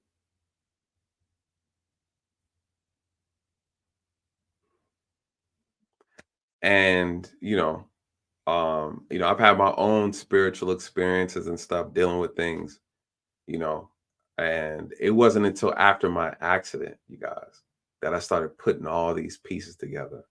And I was like, oh wow, hold up. I was like, oh, hold up. I used to think I was actually really good at my job. And I realized that it was God using the spirit speaking through me to do some of these things that I was doing. I was finding people hiding, doing weird shit. I was finding people all the time, catching people doing like hiding in trash cans, like dumpsters, looking for armed robbery suspects, kidnappers, bank robbers. You guys, I was finding them like this. Boom, boom, boom, boom, boom. People be confessing to me about their crimes. I just sit down with them, rub their back, and they just spill it all. I used to think I was just good, you guys. And I realized, I had a moment during my accident when I was recovering, and I was like, damn, God, I think that was you this whole time. I think that was you this whole time. I put 2 and 2 together. I started to realize that I wasn't doing none of this, I had like a supernatural understanding. I'll never forget, I had a bank robbery case. These guys robbed this, what was it, SunTrust, I think. They got away with some money. We had a lookout of a car. It's like a silver Nissan, a car that everybody got. And we didn't know where the car went. At this point, we're just driving around, just checking. And my mind is like, turn to left right here. Okay, turn right. Go down this neighborhood right here. Mind you, this, go down this street, make a left. It just seemed like I just knew all the right turns to make, right? This ain't a just go straight and you run into the criminal. I'll never forget this day because I couldn't believe I found these motherfuckers, right? I come, and then I see them in the cul-de-sac. Hey, yo, I think I got these guys right here. Get out, gun out, boom. Hey, don't move. I'm gonna light this shit up. Get on the ground, I'm gonna shoot every motherfucker over here. Then all the cavalry show up. Damn, Daley, how'd you find that? I was like, man, I'm good like that. There's plenty of cases like that. Remember my homeboy, Dre probably remember this. Bring Dre up. Actually, Dre, I got you in the back chilling. Dre, I'm about to bring you up. My homeboy, one of our academy classmates, he got into a fight with a dude. I'll never forget this. He got into a fight with a guy, pulled him over out of Florida. The guy was wanted for kidnapping and like domestic assault, or rape, I think. Ooh, shoot. Sexual assault. Can't say the R word on here. And kidnapping. And he fled from Florida. And so homeboy stopped him. I pulled up on him during the thing, but I think there was a delay. There was a delay in the registration reading. So when I pulled up on him, he's like, we good. Because old boy was real cooperative, black guy. He was real chill. Yeah, no, everything's good. I'm gonna go write him a little ticket. I think he stopped him for like something like no expired tag. I think it was expired tag, something real simple. But he ran his information and he's like, I'm just writing him a ticket. So as he's like, I'm good. I'm like, okay, cool. I drive off. Boop, boop, boop. Man, 2 minutes later, we get a call from another police precinct saying that, I think Dre, he must have, I think he was working South, Dre, when this happened. We get a call from another police precinct in our county, and they're like, hey, you got an officer that's fighting. We're like, where? Who? We didn't hear nothing. When my homeboy was fighting him, his radio got turned to the wrong channel. And he's keying up on the radio talking about, hey, I'm fighting, blah, blah, blah, sit up. And we're just like, who? Who's fighting? And we didn't know. So then I'm like, damn. So now we're panicking. And then they finally tell us who it is. And I'm like, what the hell? I just left him like 2 minutes ago, literally. So I spin back around to the hotel. I'm scared because now I pull up, I see his car. I don't see my homeboy. I see his handcuffs on the ground. I see shoes and shit. I don't see the suspect. I don't see him. So I'm just like, oh my God, where'd he go? Where's he at? Now I'm freaking out. See him up on the other side of the thing. He tried to chase after old dude or whatever. He's good. So like, oh, man, where'd he go? He's like, I'm good, man. You know, I try to. So what happened? He's like, he's wanted for kidnapping out of Florida. And when I was trying to give him his ticket, the thing came over the radio, like, or whatever he said, but his shit was wrong. So it went over the wrong channel or whatever. So anyways, it just got bad. But the guy heard it and was like, oh shit, I'm found out. So then they got into the fight. So he didn't know where he went. So now we're all looking for him. Helicopters are out, right? They're sending more help. Helicopter comes out looking for this guy because now he's wanted for kidnapping. We got to get him. Man, we're out searching. It's like it's like almost an hour went by. We're still looking for this clown. I'm driving around. I get this damn aha moment. Someone says, turn to your left. Go check the dumpster. Go check the dumpster. So I radio my homeboy. I was like, hey, Russ, let's check this dumpster real quick. I just have a feeling. Got a feeling. This gut feeling. I used to call it my gut, my instincts. Now I later learn that it's my spirit talking to me. I'm like, okay. Man, we go in the dumpster. This motherfucker's in the damn dumpster. He was hiding in the dumpster the whole time, you guys. Still got the video of the incident. Man, we dragged this motherfucker out the nuts and started whooping his ass. I'll never forget. To this day, it was like, where did... Oh, that was such a good call. That was a good call, you know. I used to think it was me. Intuition, man. Shit. I'm like, nah, I'm not even that smart, man. This ain't nothing but the spirit, boy. Nothing but the spirit. Dre, I'm about to bring you up and close this thing out. Y'all bring out my homeboy. Y'all don't know Dre. Dre is his partner in crime. Hold up, Dre. What's good, player? What's good? On mute. My bad. Man, good to see you, man. Same here. Long looking good, man. You looking good, brother. You been in the gym? Looking swole. Hey, look, at my age, I gotta stay in the gym, bro. How you been, man? Good, man. Working. Like, this is really getting crazy out here, bro. So that inflation going up, folks are acting stupid. Yeah. I mean, everybody doing a little something strange for some change. You know, you got homeless dudes doing OnlyFans now, so you like homeless people doing OnlyFans. Lord have mercy. Yo, it's crazy. Where they getting the Wi-Fi to set up the connect? Bro, there's Wi-Fi all over Atlanta, bro. All you gotta do is sit next to a building and log in and connect, and you good to go. Can you imagine you doing your OnlyFans outside behind Starbucks, trying to use their Wi-Fi? No, they're not behind Starbucks. They're in Starbucks with all their little bags sitting in the corner. That's true. That's true. Excuse me, sir. Can you give me a white vanilla latte, light foam, gently stirred, lightly chilled? Thank you, sir. Mm. Oh, I'm gonna get you a toll. No, can I have a venti, please?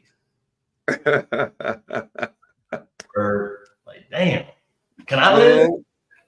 I'm not even getting a venti. How you gonna get one? Listen, I remember arresting this guy. He was homeless, burglarizing apartments.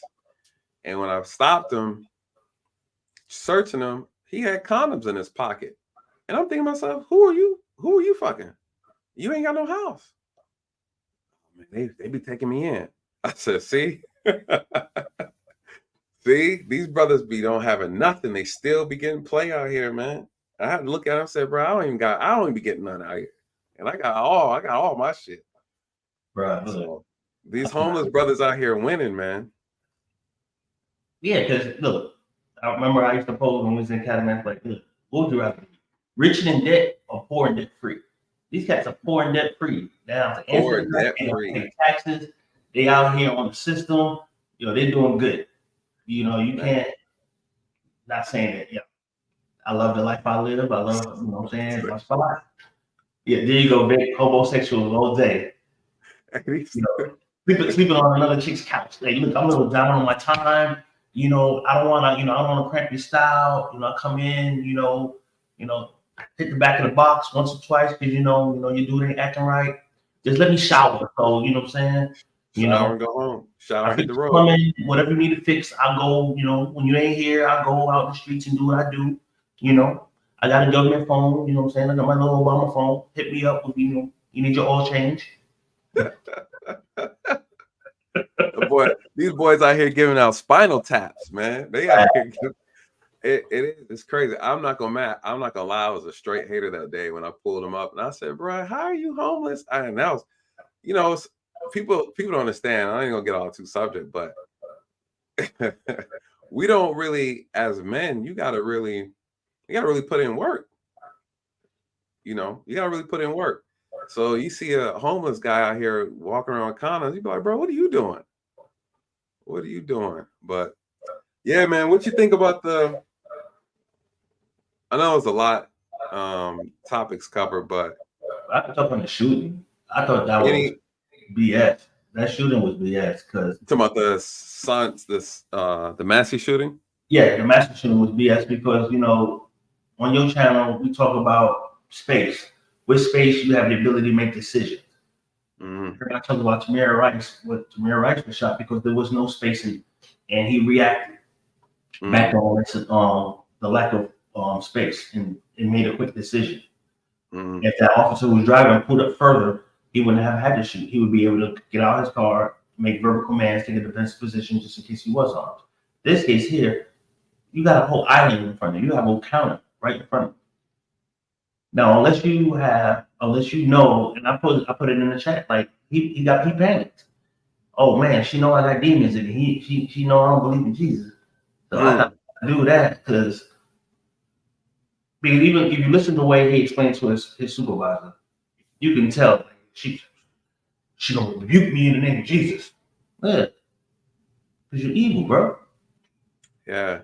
I didn't see the interview. So they have a video of him doing an interview. Yeah, it's still on body cam. It wasn't even an interview. Supervisor came on scene and he explained to his supervisor exactly what she said. But what he fell short of is why he drew his weapon, why he broke leather and fire. Because if you look at the video, he popped her before she even make a move. Yeah, because the bullet hit her while she was down. Right. You know what I'm saying? So my issue is the officer that was with him, clueless. Like, bro, like you looking around, nah, your boy just shot. You didn't de-escalate. You didn't bring him down. You didn't calm him down. Like, hold on, man. Look. Yeah, put your like chill. Yeah. Relax. Yo, relax, man. You know what I'm saying? But the problem is usually it's us on that scene telling the white boy, yo, relax. Yo, she's not a threat. Mm-hmm.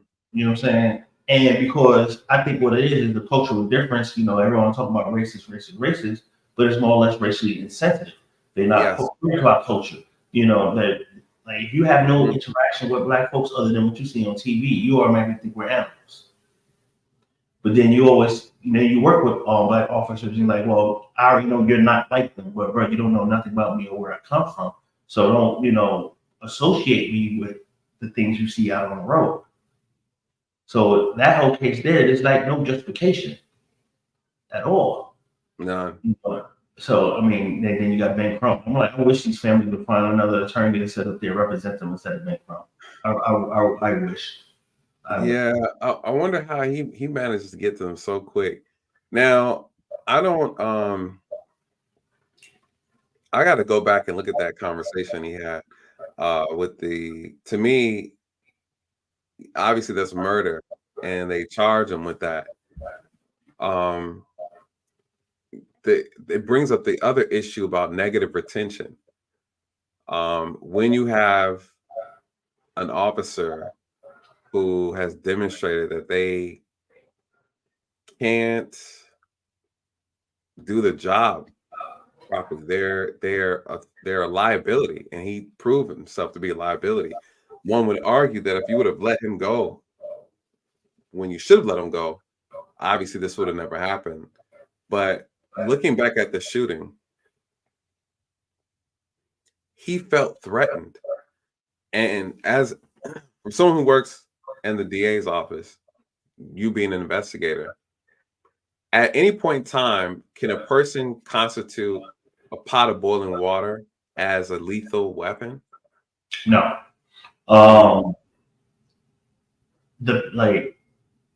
You're really charged once you make contact. If you throw it, that's aggravated assault. But it's not considered a deadly weapon. Unless, you know, you can still get, you know, arrested for aggravated battery if that gets in the eye, you damage one of the eyes. You know, or, you know, 30-degree burns. But you have distance. You have enough time to see exactly what they're doing. I mean, he ain't no short dude. He was able to see what they got. Yeah, he was tall. And even the level of conversation. First of all, why are you in the house? That's my. Why are you still in the house? Forget. Why do you even walk in the house? The conversation could have took place at the front door. You didn't need to step foot in her house. And why ID? Why did they need to ID her? Is my thing. You didn't. I'm in my home. I called you. You know, and I think what it is a lot of times officers get hung up on, I need to know who I'm talking to. Like, no, you don't. I'm at the door. I called you. I need to see if you got warrants. No, you don't. That's not why you're here. Right.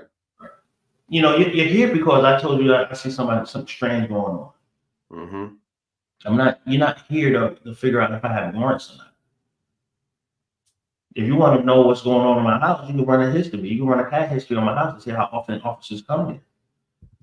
But I think a lot of times officers look for stuff. Yeah, they do. And I think message real quick. Oh, I guess I could just tell him directly. Yeah, Vaughn. I actually shout out to you, Vaughn. Shout out to you, brother. Yeah. Shout out to you. I did a video on it, Vaughn, as well. If you want to check out the video, it's a pretty decent one.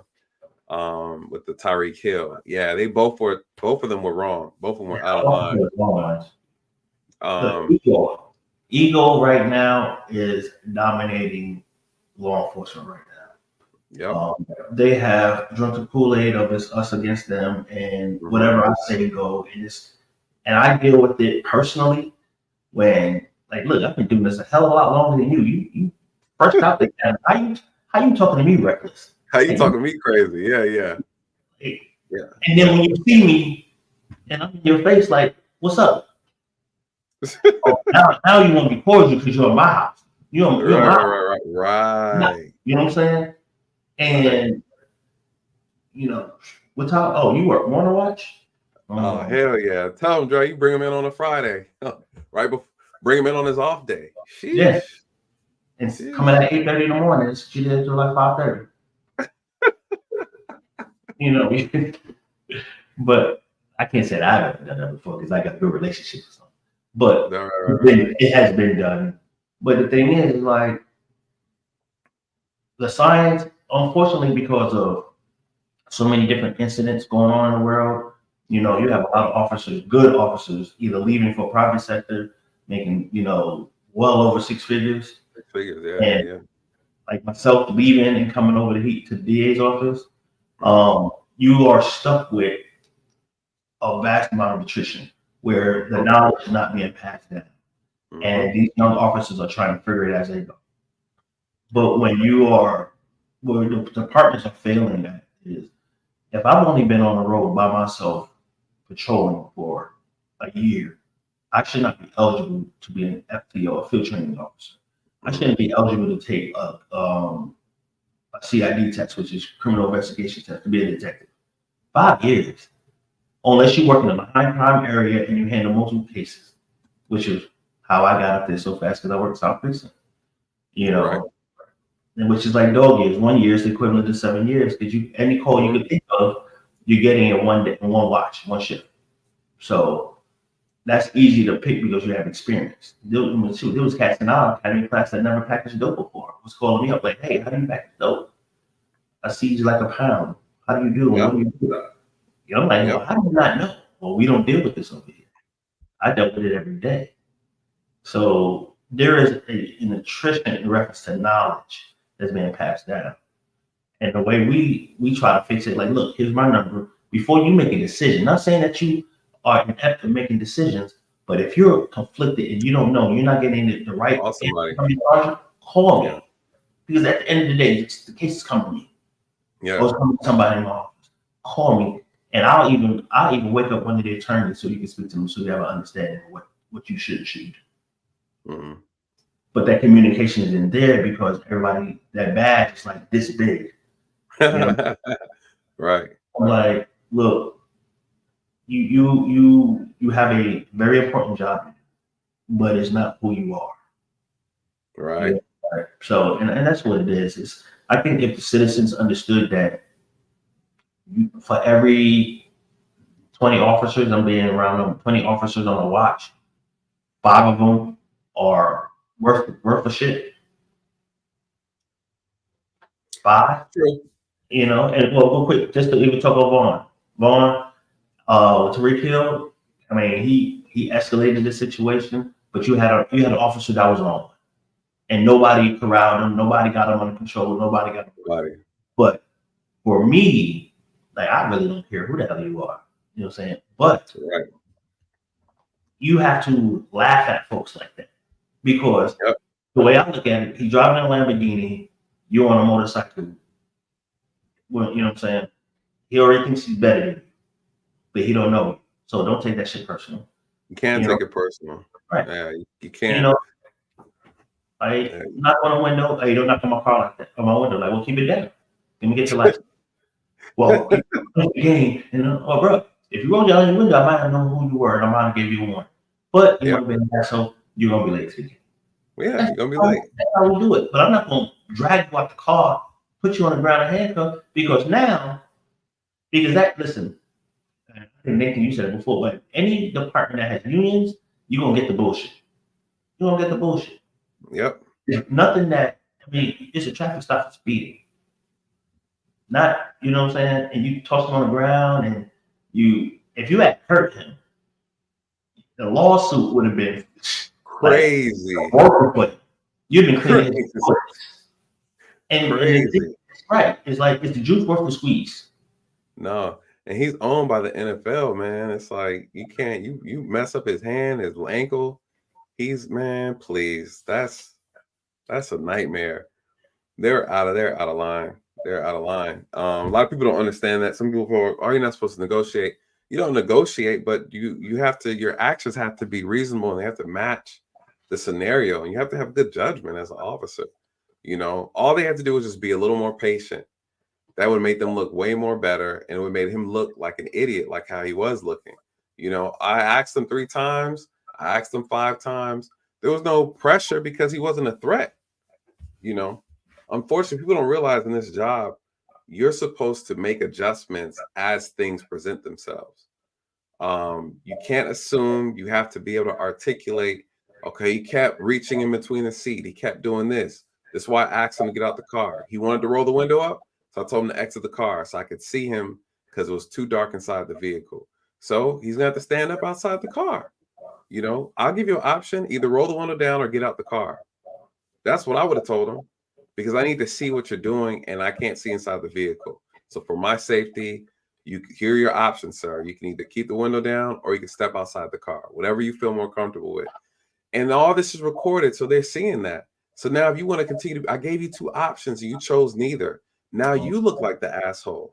And now you're not complying, sir. Okay, well, this is what I'm going to do. You're not going to roll the window down. I'm going to open the door and I'm going to pull you out the car by force. Either step out or I'm going to get you out. You still refuse? Then you bring in the Hulk and let him drag his ass out the car. And guess what? It looks very good. The optics looks good. I look like the superhero. You look like the asshole. Now you got to go on, and if you got to go on Fox and give your apology about how you're a bad role model and you're going to do better. And guess what?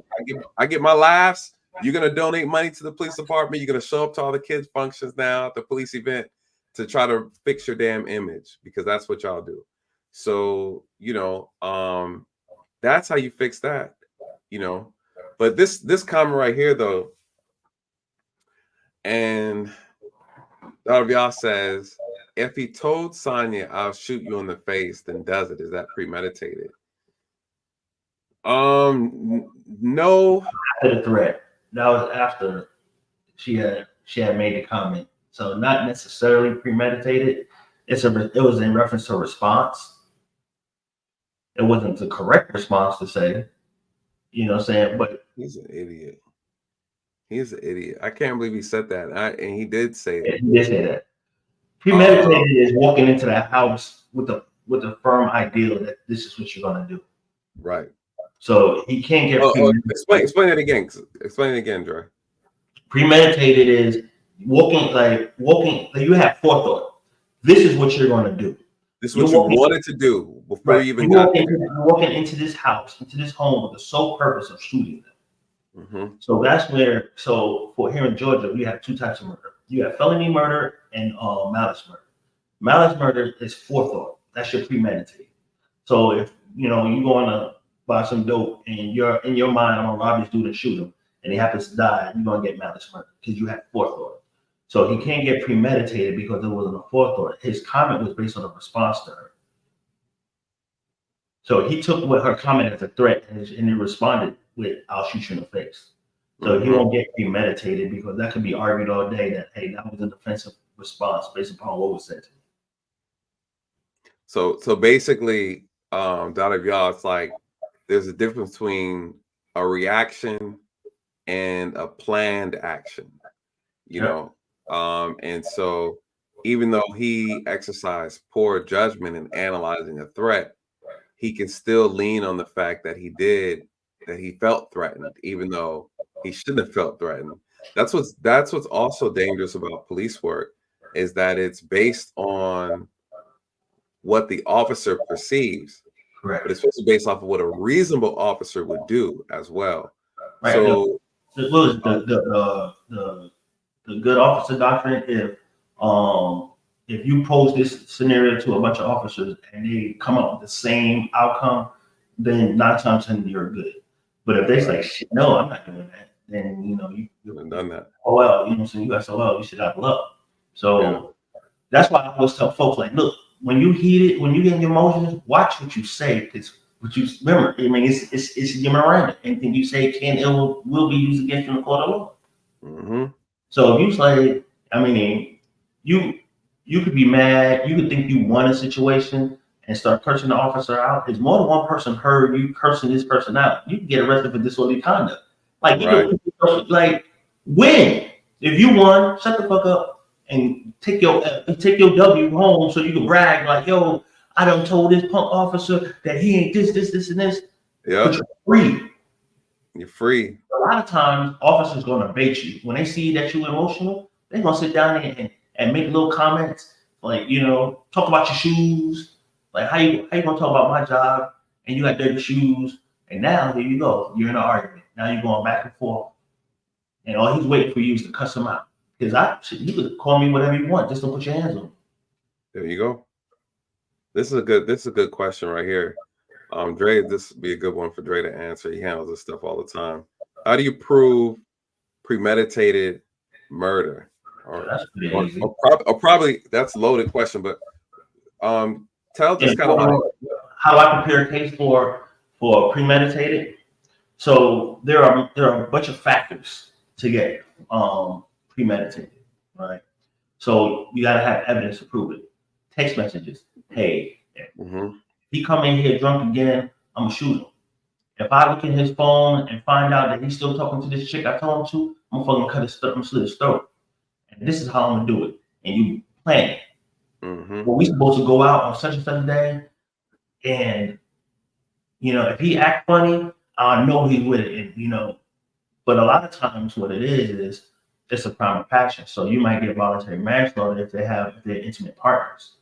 But premeditated against stranger on stranger is, oh boy, I like his car. Oh boy, always dripped out. He always got ice on him. I'm gonna get him for his shit. You know what I'm saying? Then you hit up your boy. Hey, I got a lick. Take a picture of him. You send it. You show that you're corresponding and you're planning on robbing this person. And a lot of times these dudes aren't, they're worried about retaliation, so they killing the folks as they take their stuff because they no longer a threat. Proving premeditated is being able to prove that it was planned out. Yep. And showing that, this wasn't a crime of opportunity, and which most robberies are. But when you can sit down and say, hey, they planned to rob him, they planned to shoot him, they may not have planned for him to die, and that's besides the point. I mean, you put a bullet in somebody, you can't control what happens inside their body once that bullet enters. So you're gonna eat whatever comes with it. So when it comes to premeditated, you have to be able to lay out the timeline to show that it was planned out.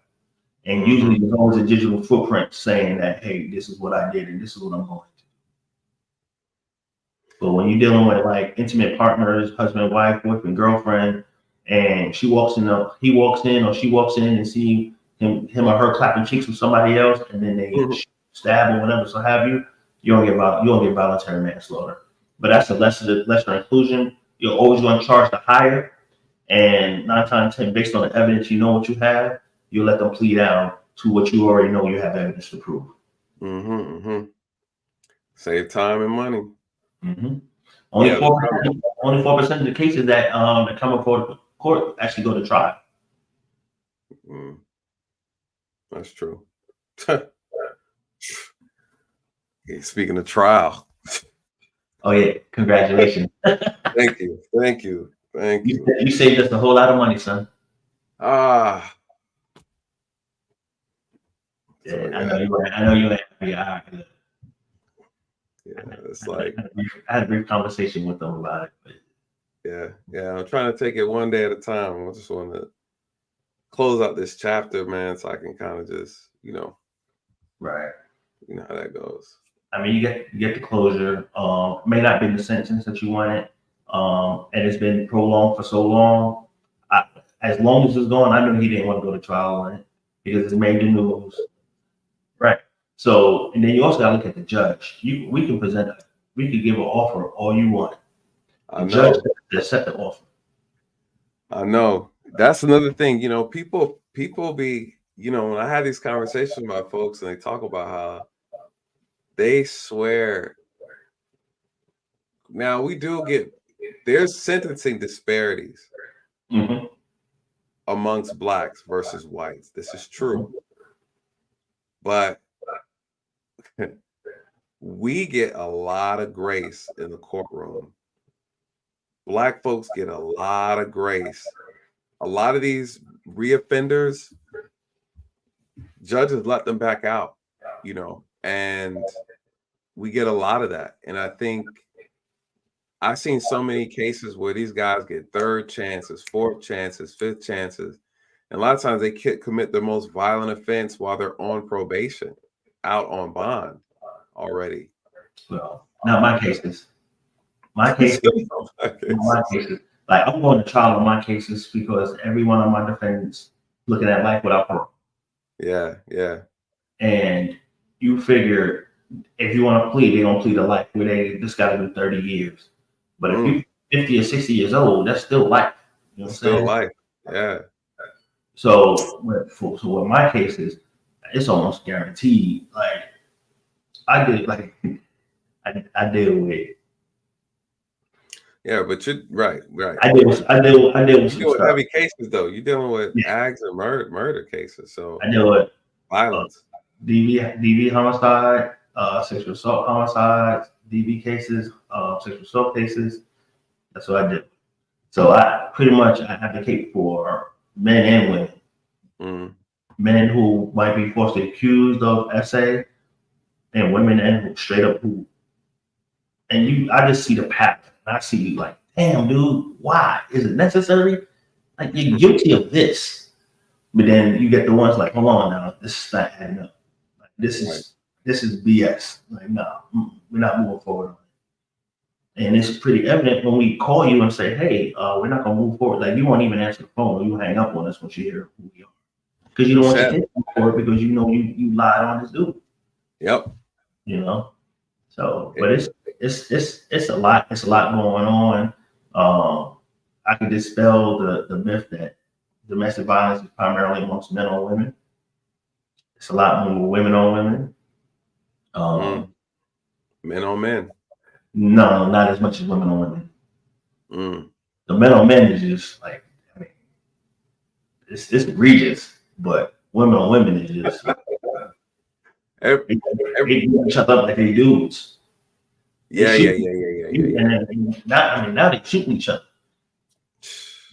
God, man. Because it's two highly emotional people going at it. Yeah, it's bad all around the board, man. I think I've had only a few cases where it was men on men, and it was always violent. It's always rough. Women on men too. Yeah, they be beating the shit out of each other. Well, I get pissed off at the dudes. Like, I mean, you got dudes that straight up get sliced up. I had a case with a chick who wouldn't took hot grease and tossed it on this dude. And it's like, nah, bro, I don't want to press charges. I don't want to see her go. What? If there was the other way around, your ass be behind the jail. And she'll paint you out to be the spawn of Satan.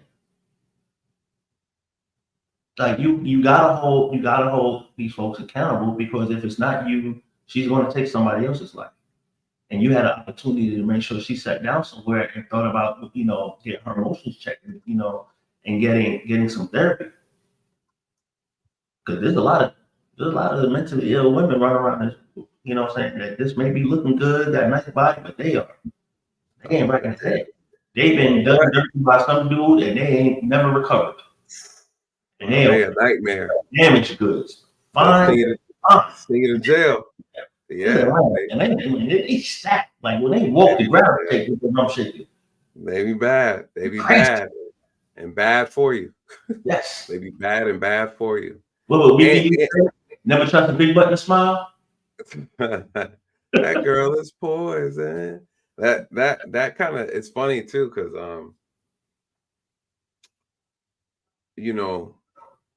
there were chicks I messed with in my younger years.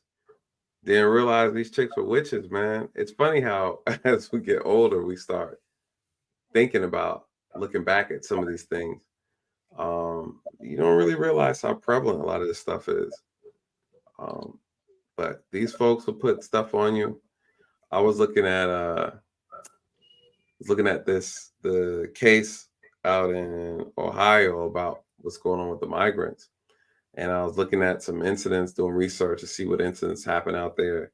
And I started seeing a lot of cases where people were complaining, domestics, where guys were talking about how the women I was dealing with this Haitian woman, and got into a fight. She put a curse on me, and then I started acting funny, and I be trying to tell people, man, that stuff is real. They put that juju on you. Like what your mom tell you growing up? Don't eat a woman's spaghetti.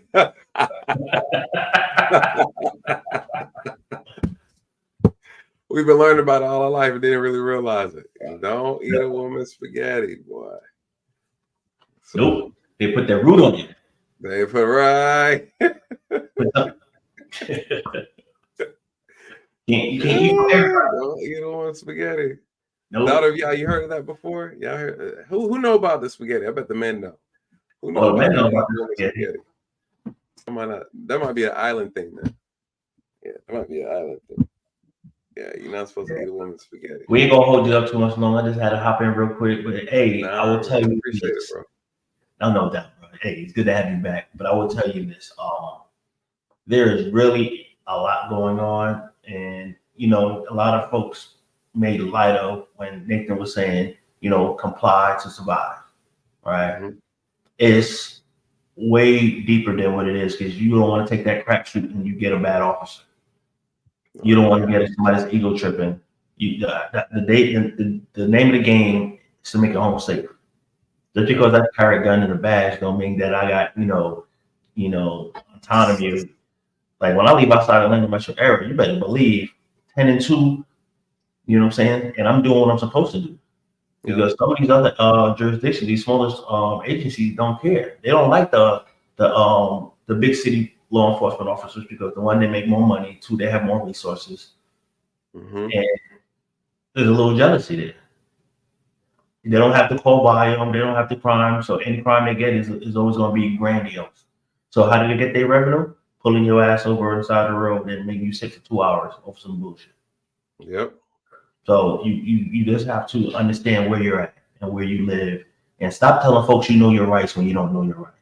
You don't know your rights. And you living in damn Virginia or North Carolina, you better find out what their laws are. Maryland shit don't apply to North Carolina. It don't apply to Georgia.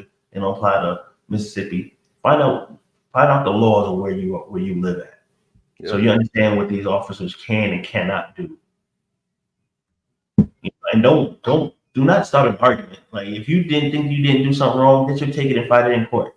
On the side of the road, it's not the time to sit up there and argue what you did and didn't do. That mind is made up. There's no deterrence for a made up mind. So, but that's what it is. Say it all the time. Nah, bro, I appreciate you, man. And again, I'm so grateful for you. Thank you for always holding me down, always supporting. It means a lot to me. You know what I mean? So it's good to see you back on the screen. I know that. It's been a minute, man. Make sure you stay safe. So my girl said hello. Make sure you give her a big hug for me till I say what's up. I got a care package for y'all. All right, we'll do it. All right, bro. All right, peace.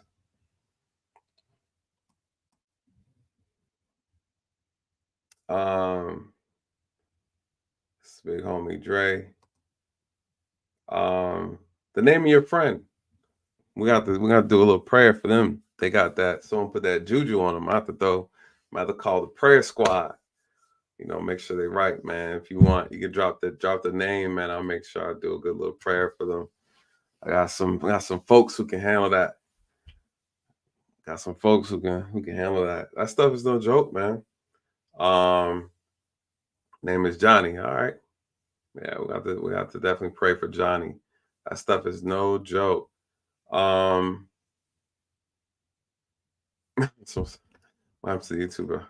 What happened to the YouTube girl? Oh, we were just talking about someone else that asked about her. I don't know. Actually, I don't follow her. I don't follow her, but I'm sure she's doing fine. I don't think there's anything wrong with her, but I haven't been on her channel, but no issues actually. Yeah, I think after that last run-in we had, I think it was good. I was just telling somebody earlier that I was when I was in China, I ended up getting a message.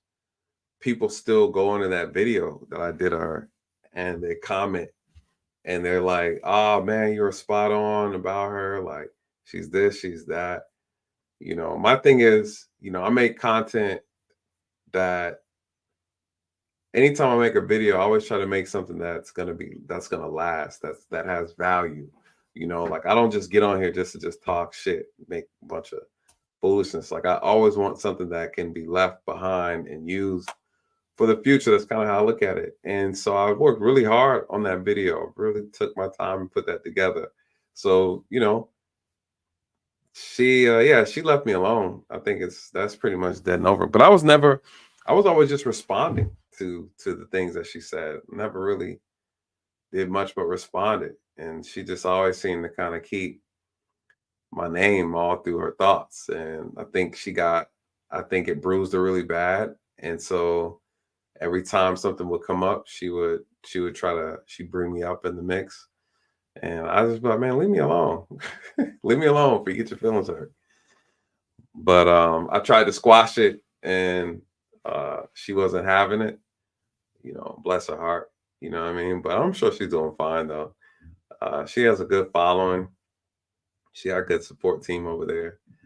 But you know, the truth is the truth, man. The truth will always catch up to you, no matter how you want to slice it. We can all pretend online. When I get online, I don't pretend nothing. You know, what you guys see is exactly who I am in real life. You know what I mean? So I don't have to do any smoke and mirrors. I don't have to live a double lifestyle, anything like that. I came on YouTube to really help and really provide insight and knowledge as much as I can.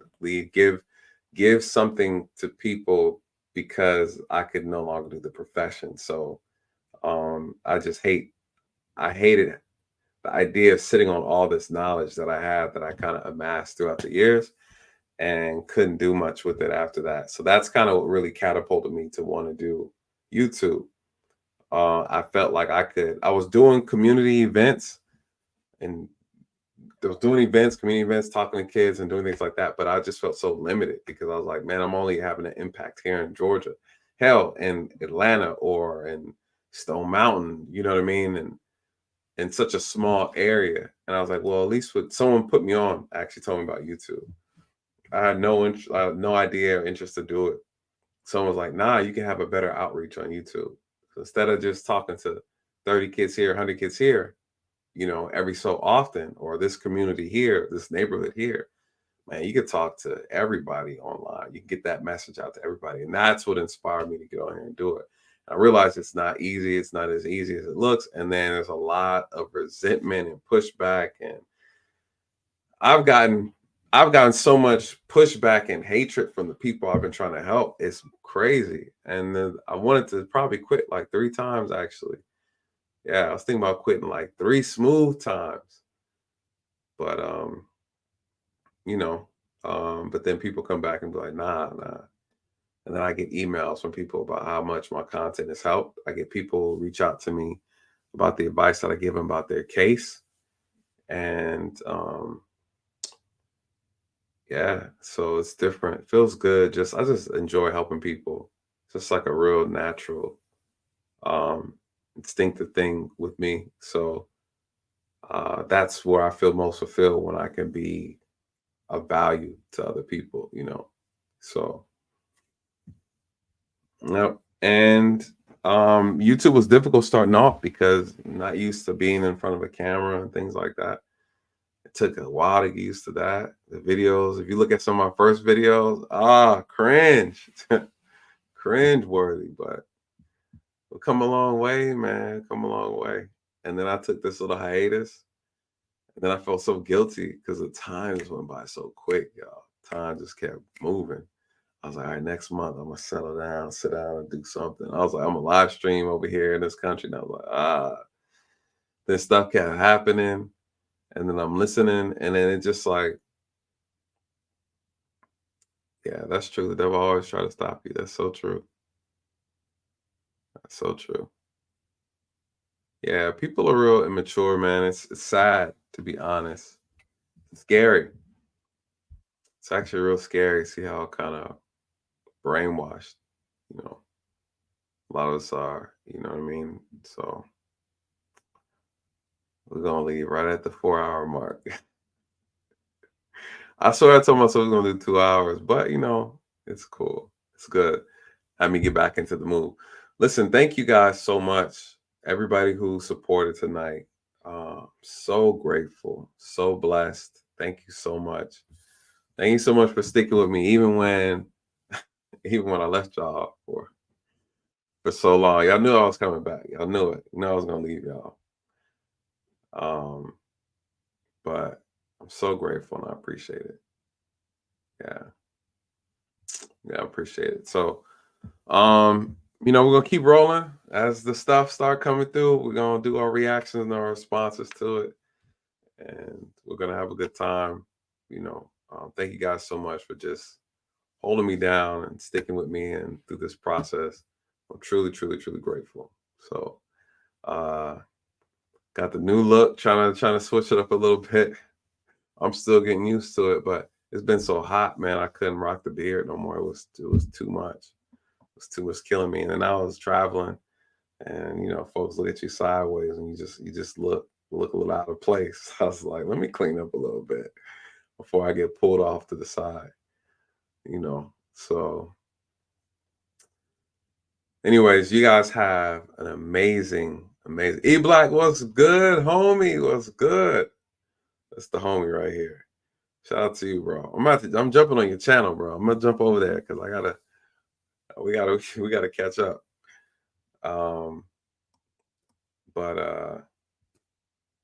Yeah, the summer was baking your boy. I was baking. Pig and bacon. That was too much. That's too much. It was the first time I ever had sweat dripping down my beard. Like I never had that happen before. And I was like, yeah, it's time to cut this thing. My joint was like out though. It was like out. It's too much. It's too much. Grow back for the wintertime. He say it all the time. Nah, I'm coming for real, man. I'm coming for real. Coming for real. But yeah, I wasn't commenting. I was traveling. I left January and I was just so at peace. It was like I didn't even want to get in on no social media. It was like I was having so much fun that anytime I saw something online, I was completely turned off. Like I didn't want to. I was like, ugh, you get tired, man. You get tired, and it was just so much drama going back and forth, talking about all the shootings and arguing with people online about trying to help them out and having my own criminal cases I have to deal with. Then my own trial that I have to deal with from my ex. I have to deal with that. Finally, that stuff coming to an end. So it was just a lot. I just felt so good just to kind of leave. The problem was I got too comfortable. I got too comfortable. Then I started picking up some criminal cases I was working on, and those turned out really good. A lot of work. I wish I could have shared some of those things with you guys in the process, but some of those cases I can't share because not until they're over. I missed out on one case, trying to work a case that I could have got hired for, but because I did a reaction to it, they're like, nah, we're not gonna be able to take you. So I always try to wait just in case I get blessed enough. Someone calls me like, hey, we'd like to hire you for this. But yeah, very interesting. The case I'm working on now that finished is a very crazy case. I can't wait to share it with you guys. So probably on our next open mic night, we'll talk about it. Get your thoughts on it, see how you feel, and then I'll tell you what the outcome was. But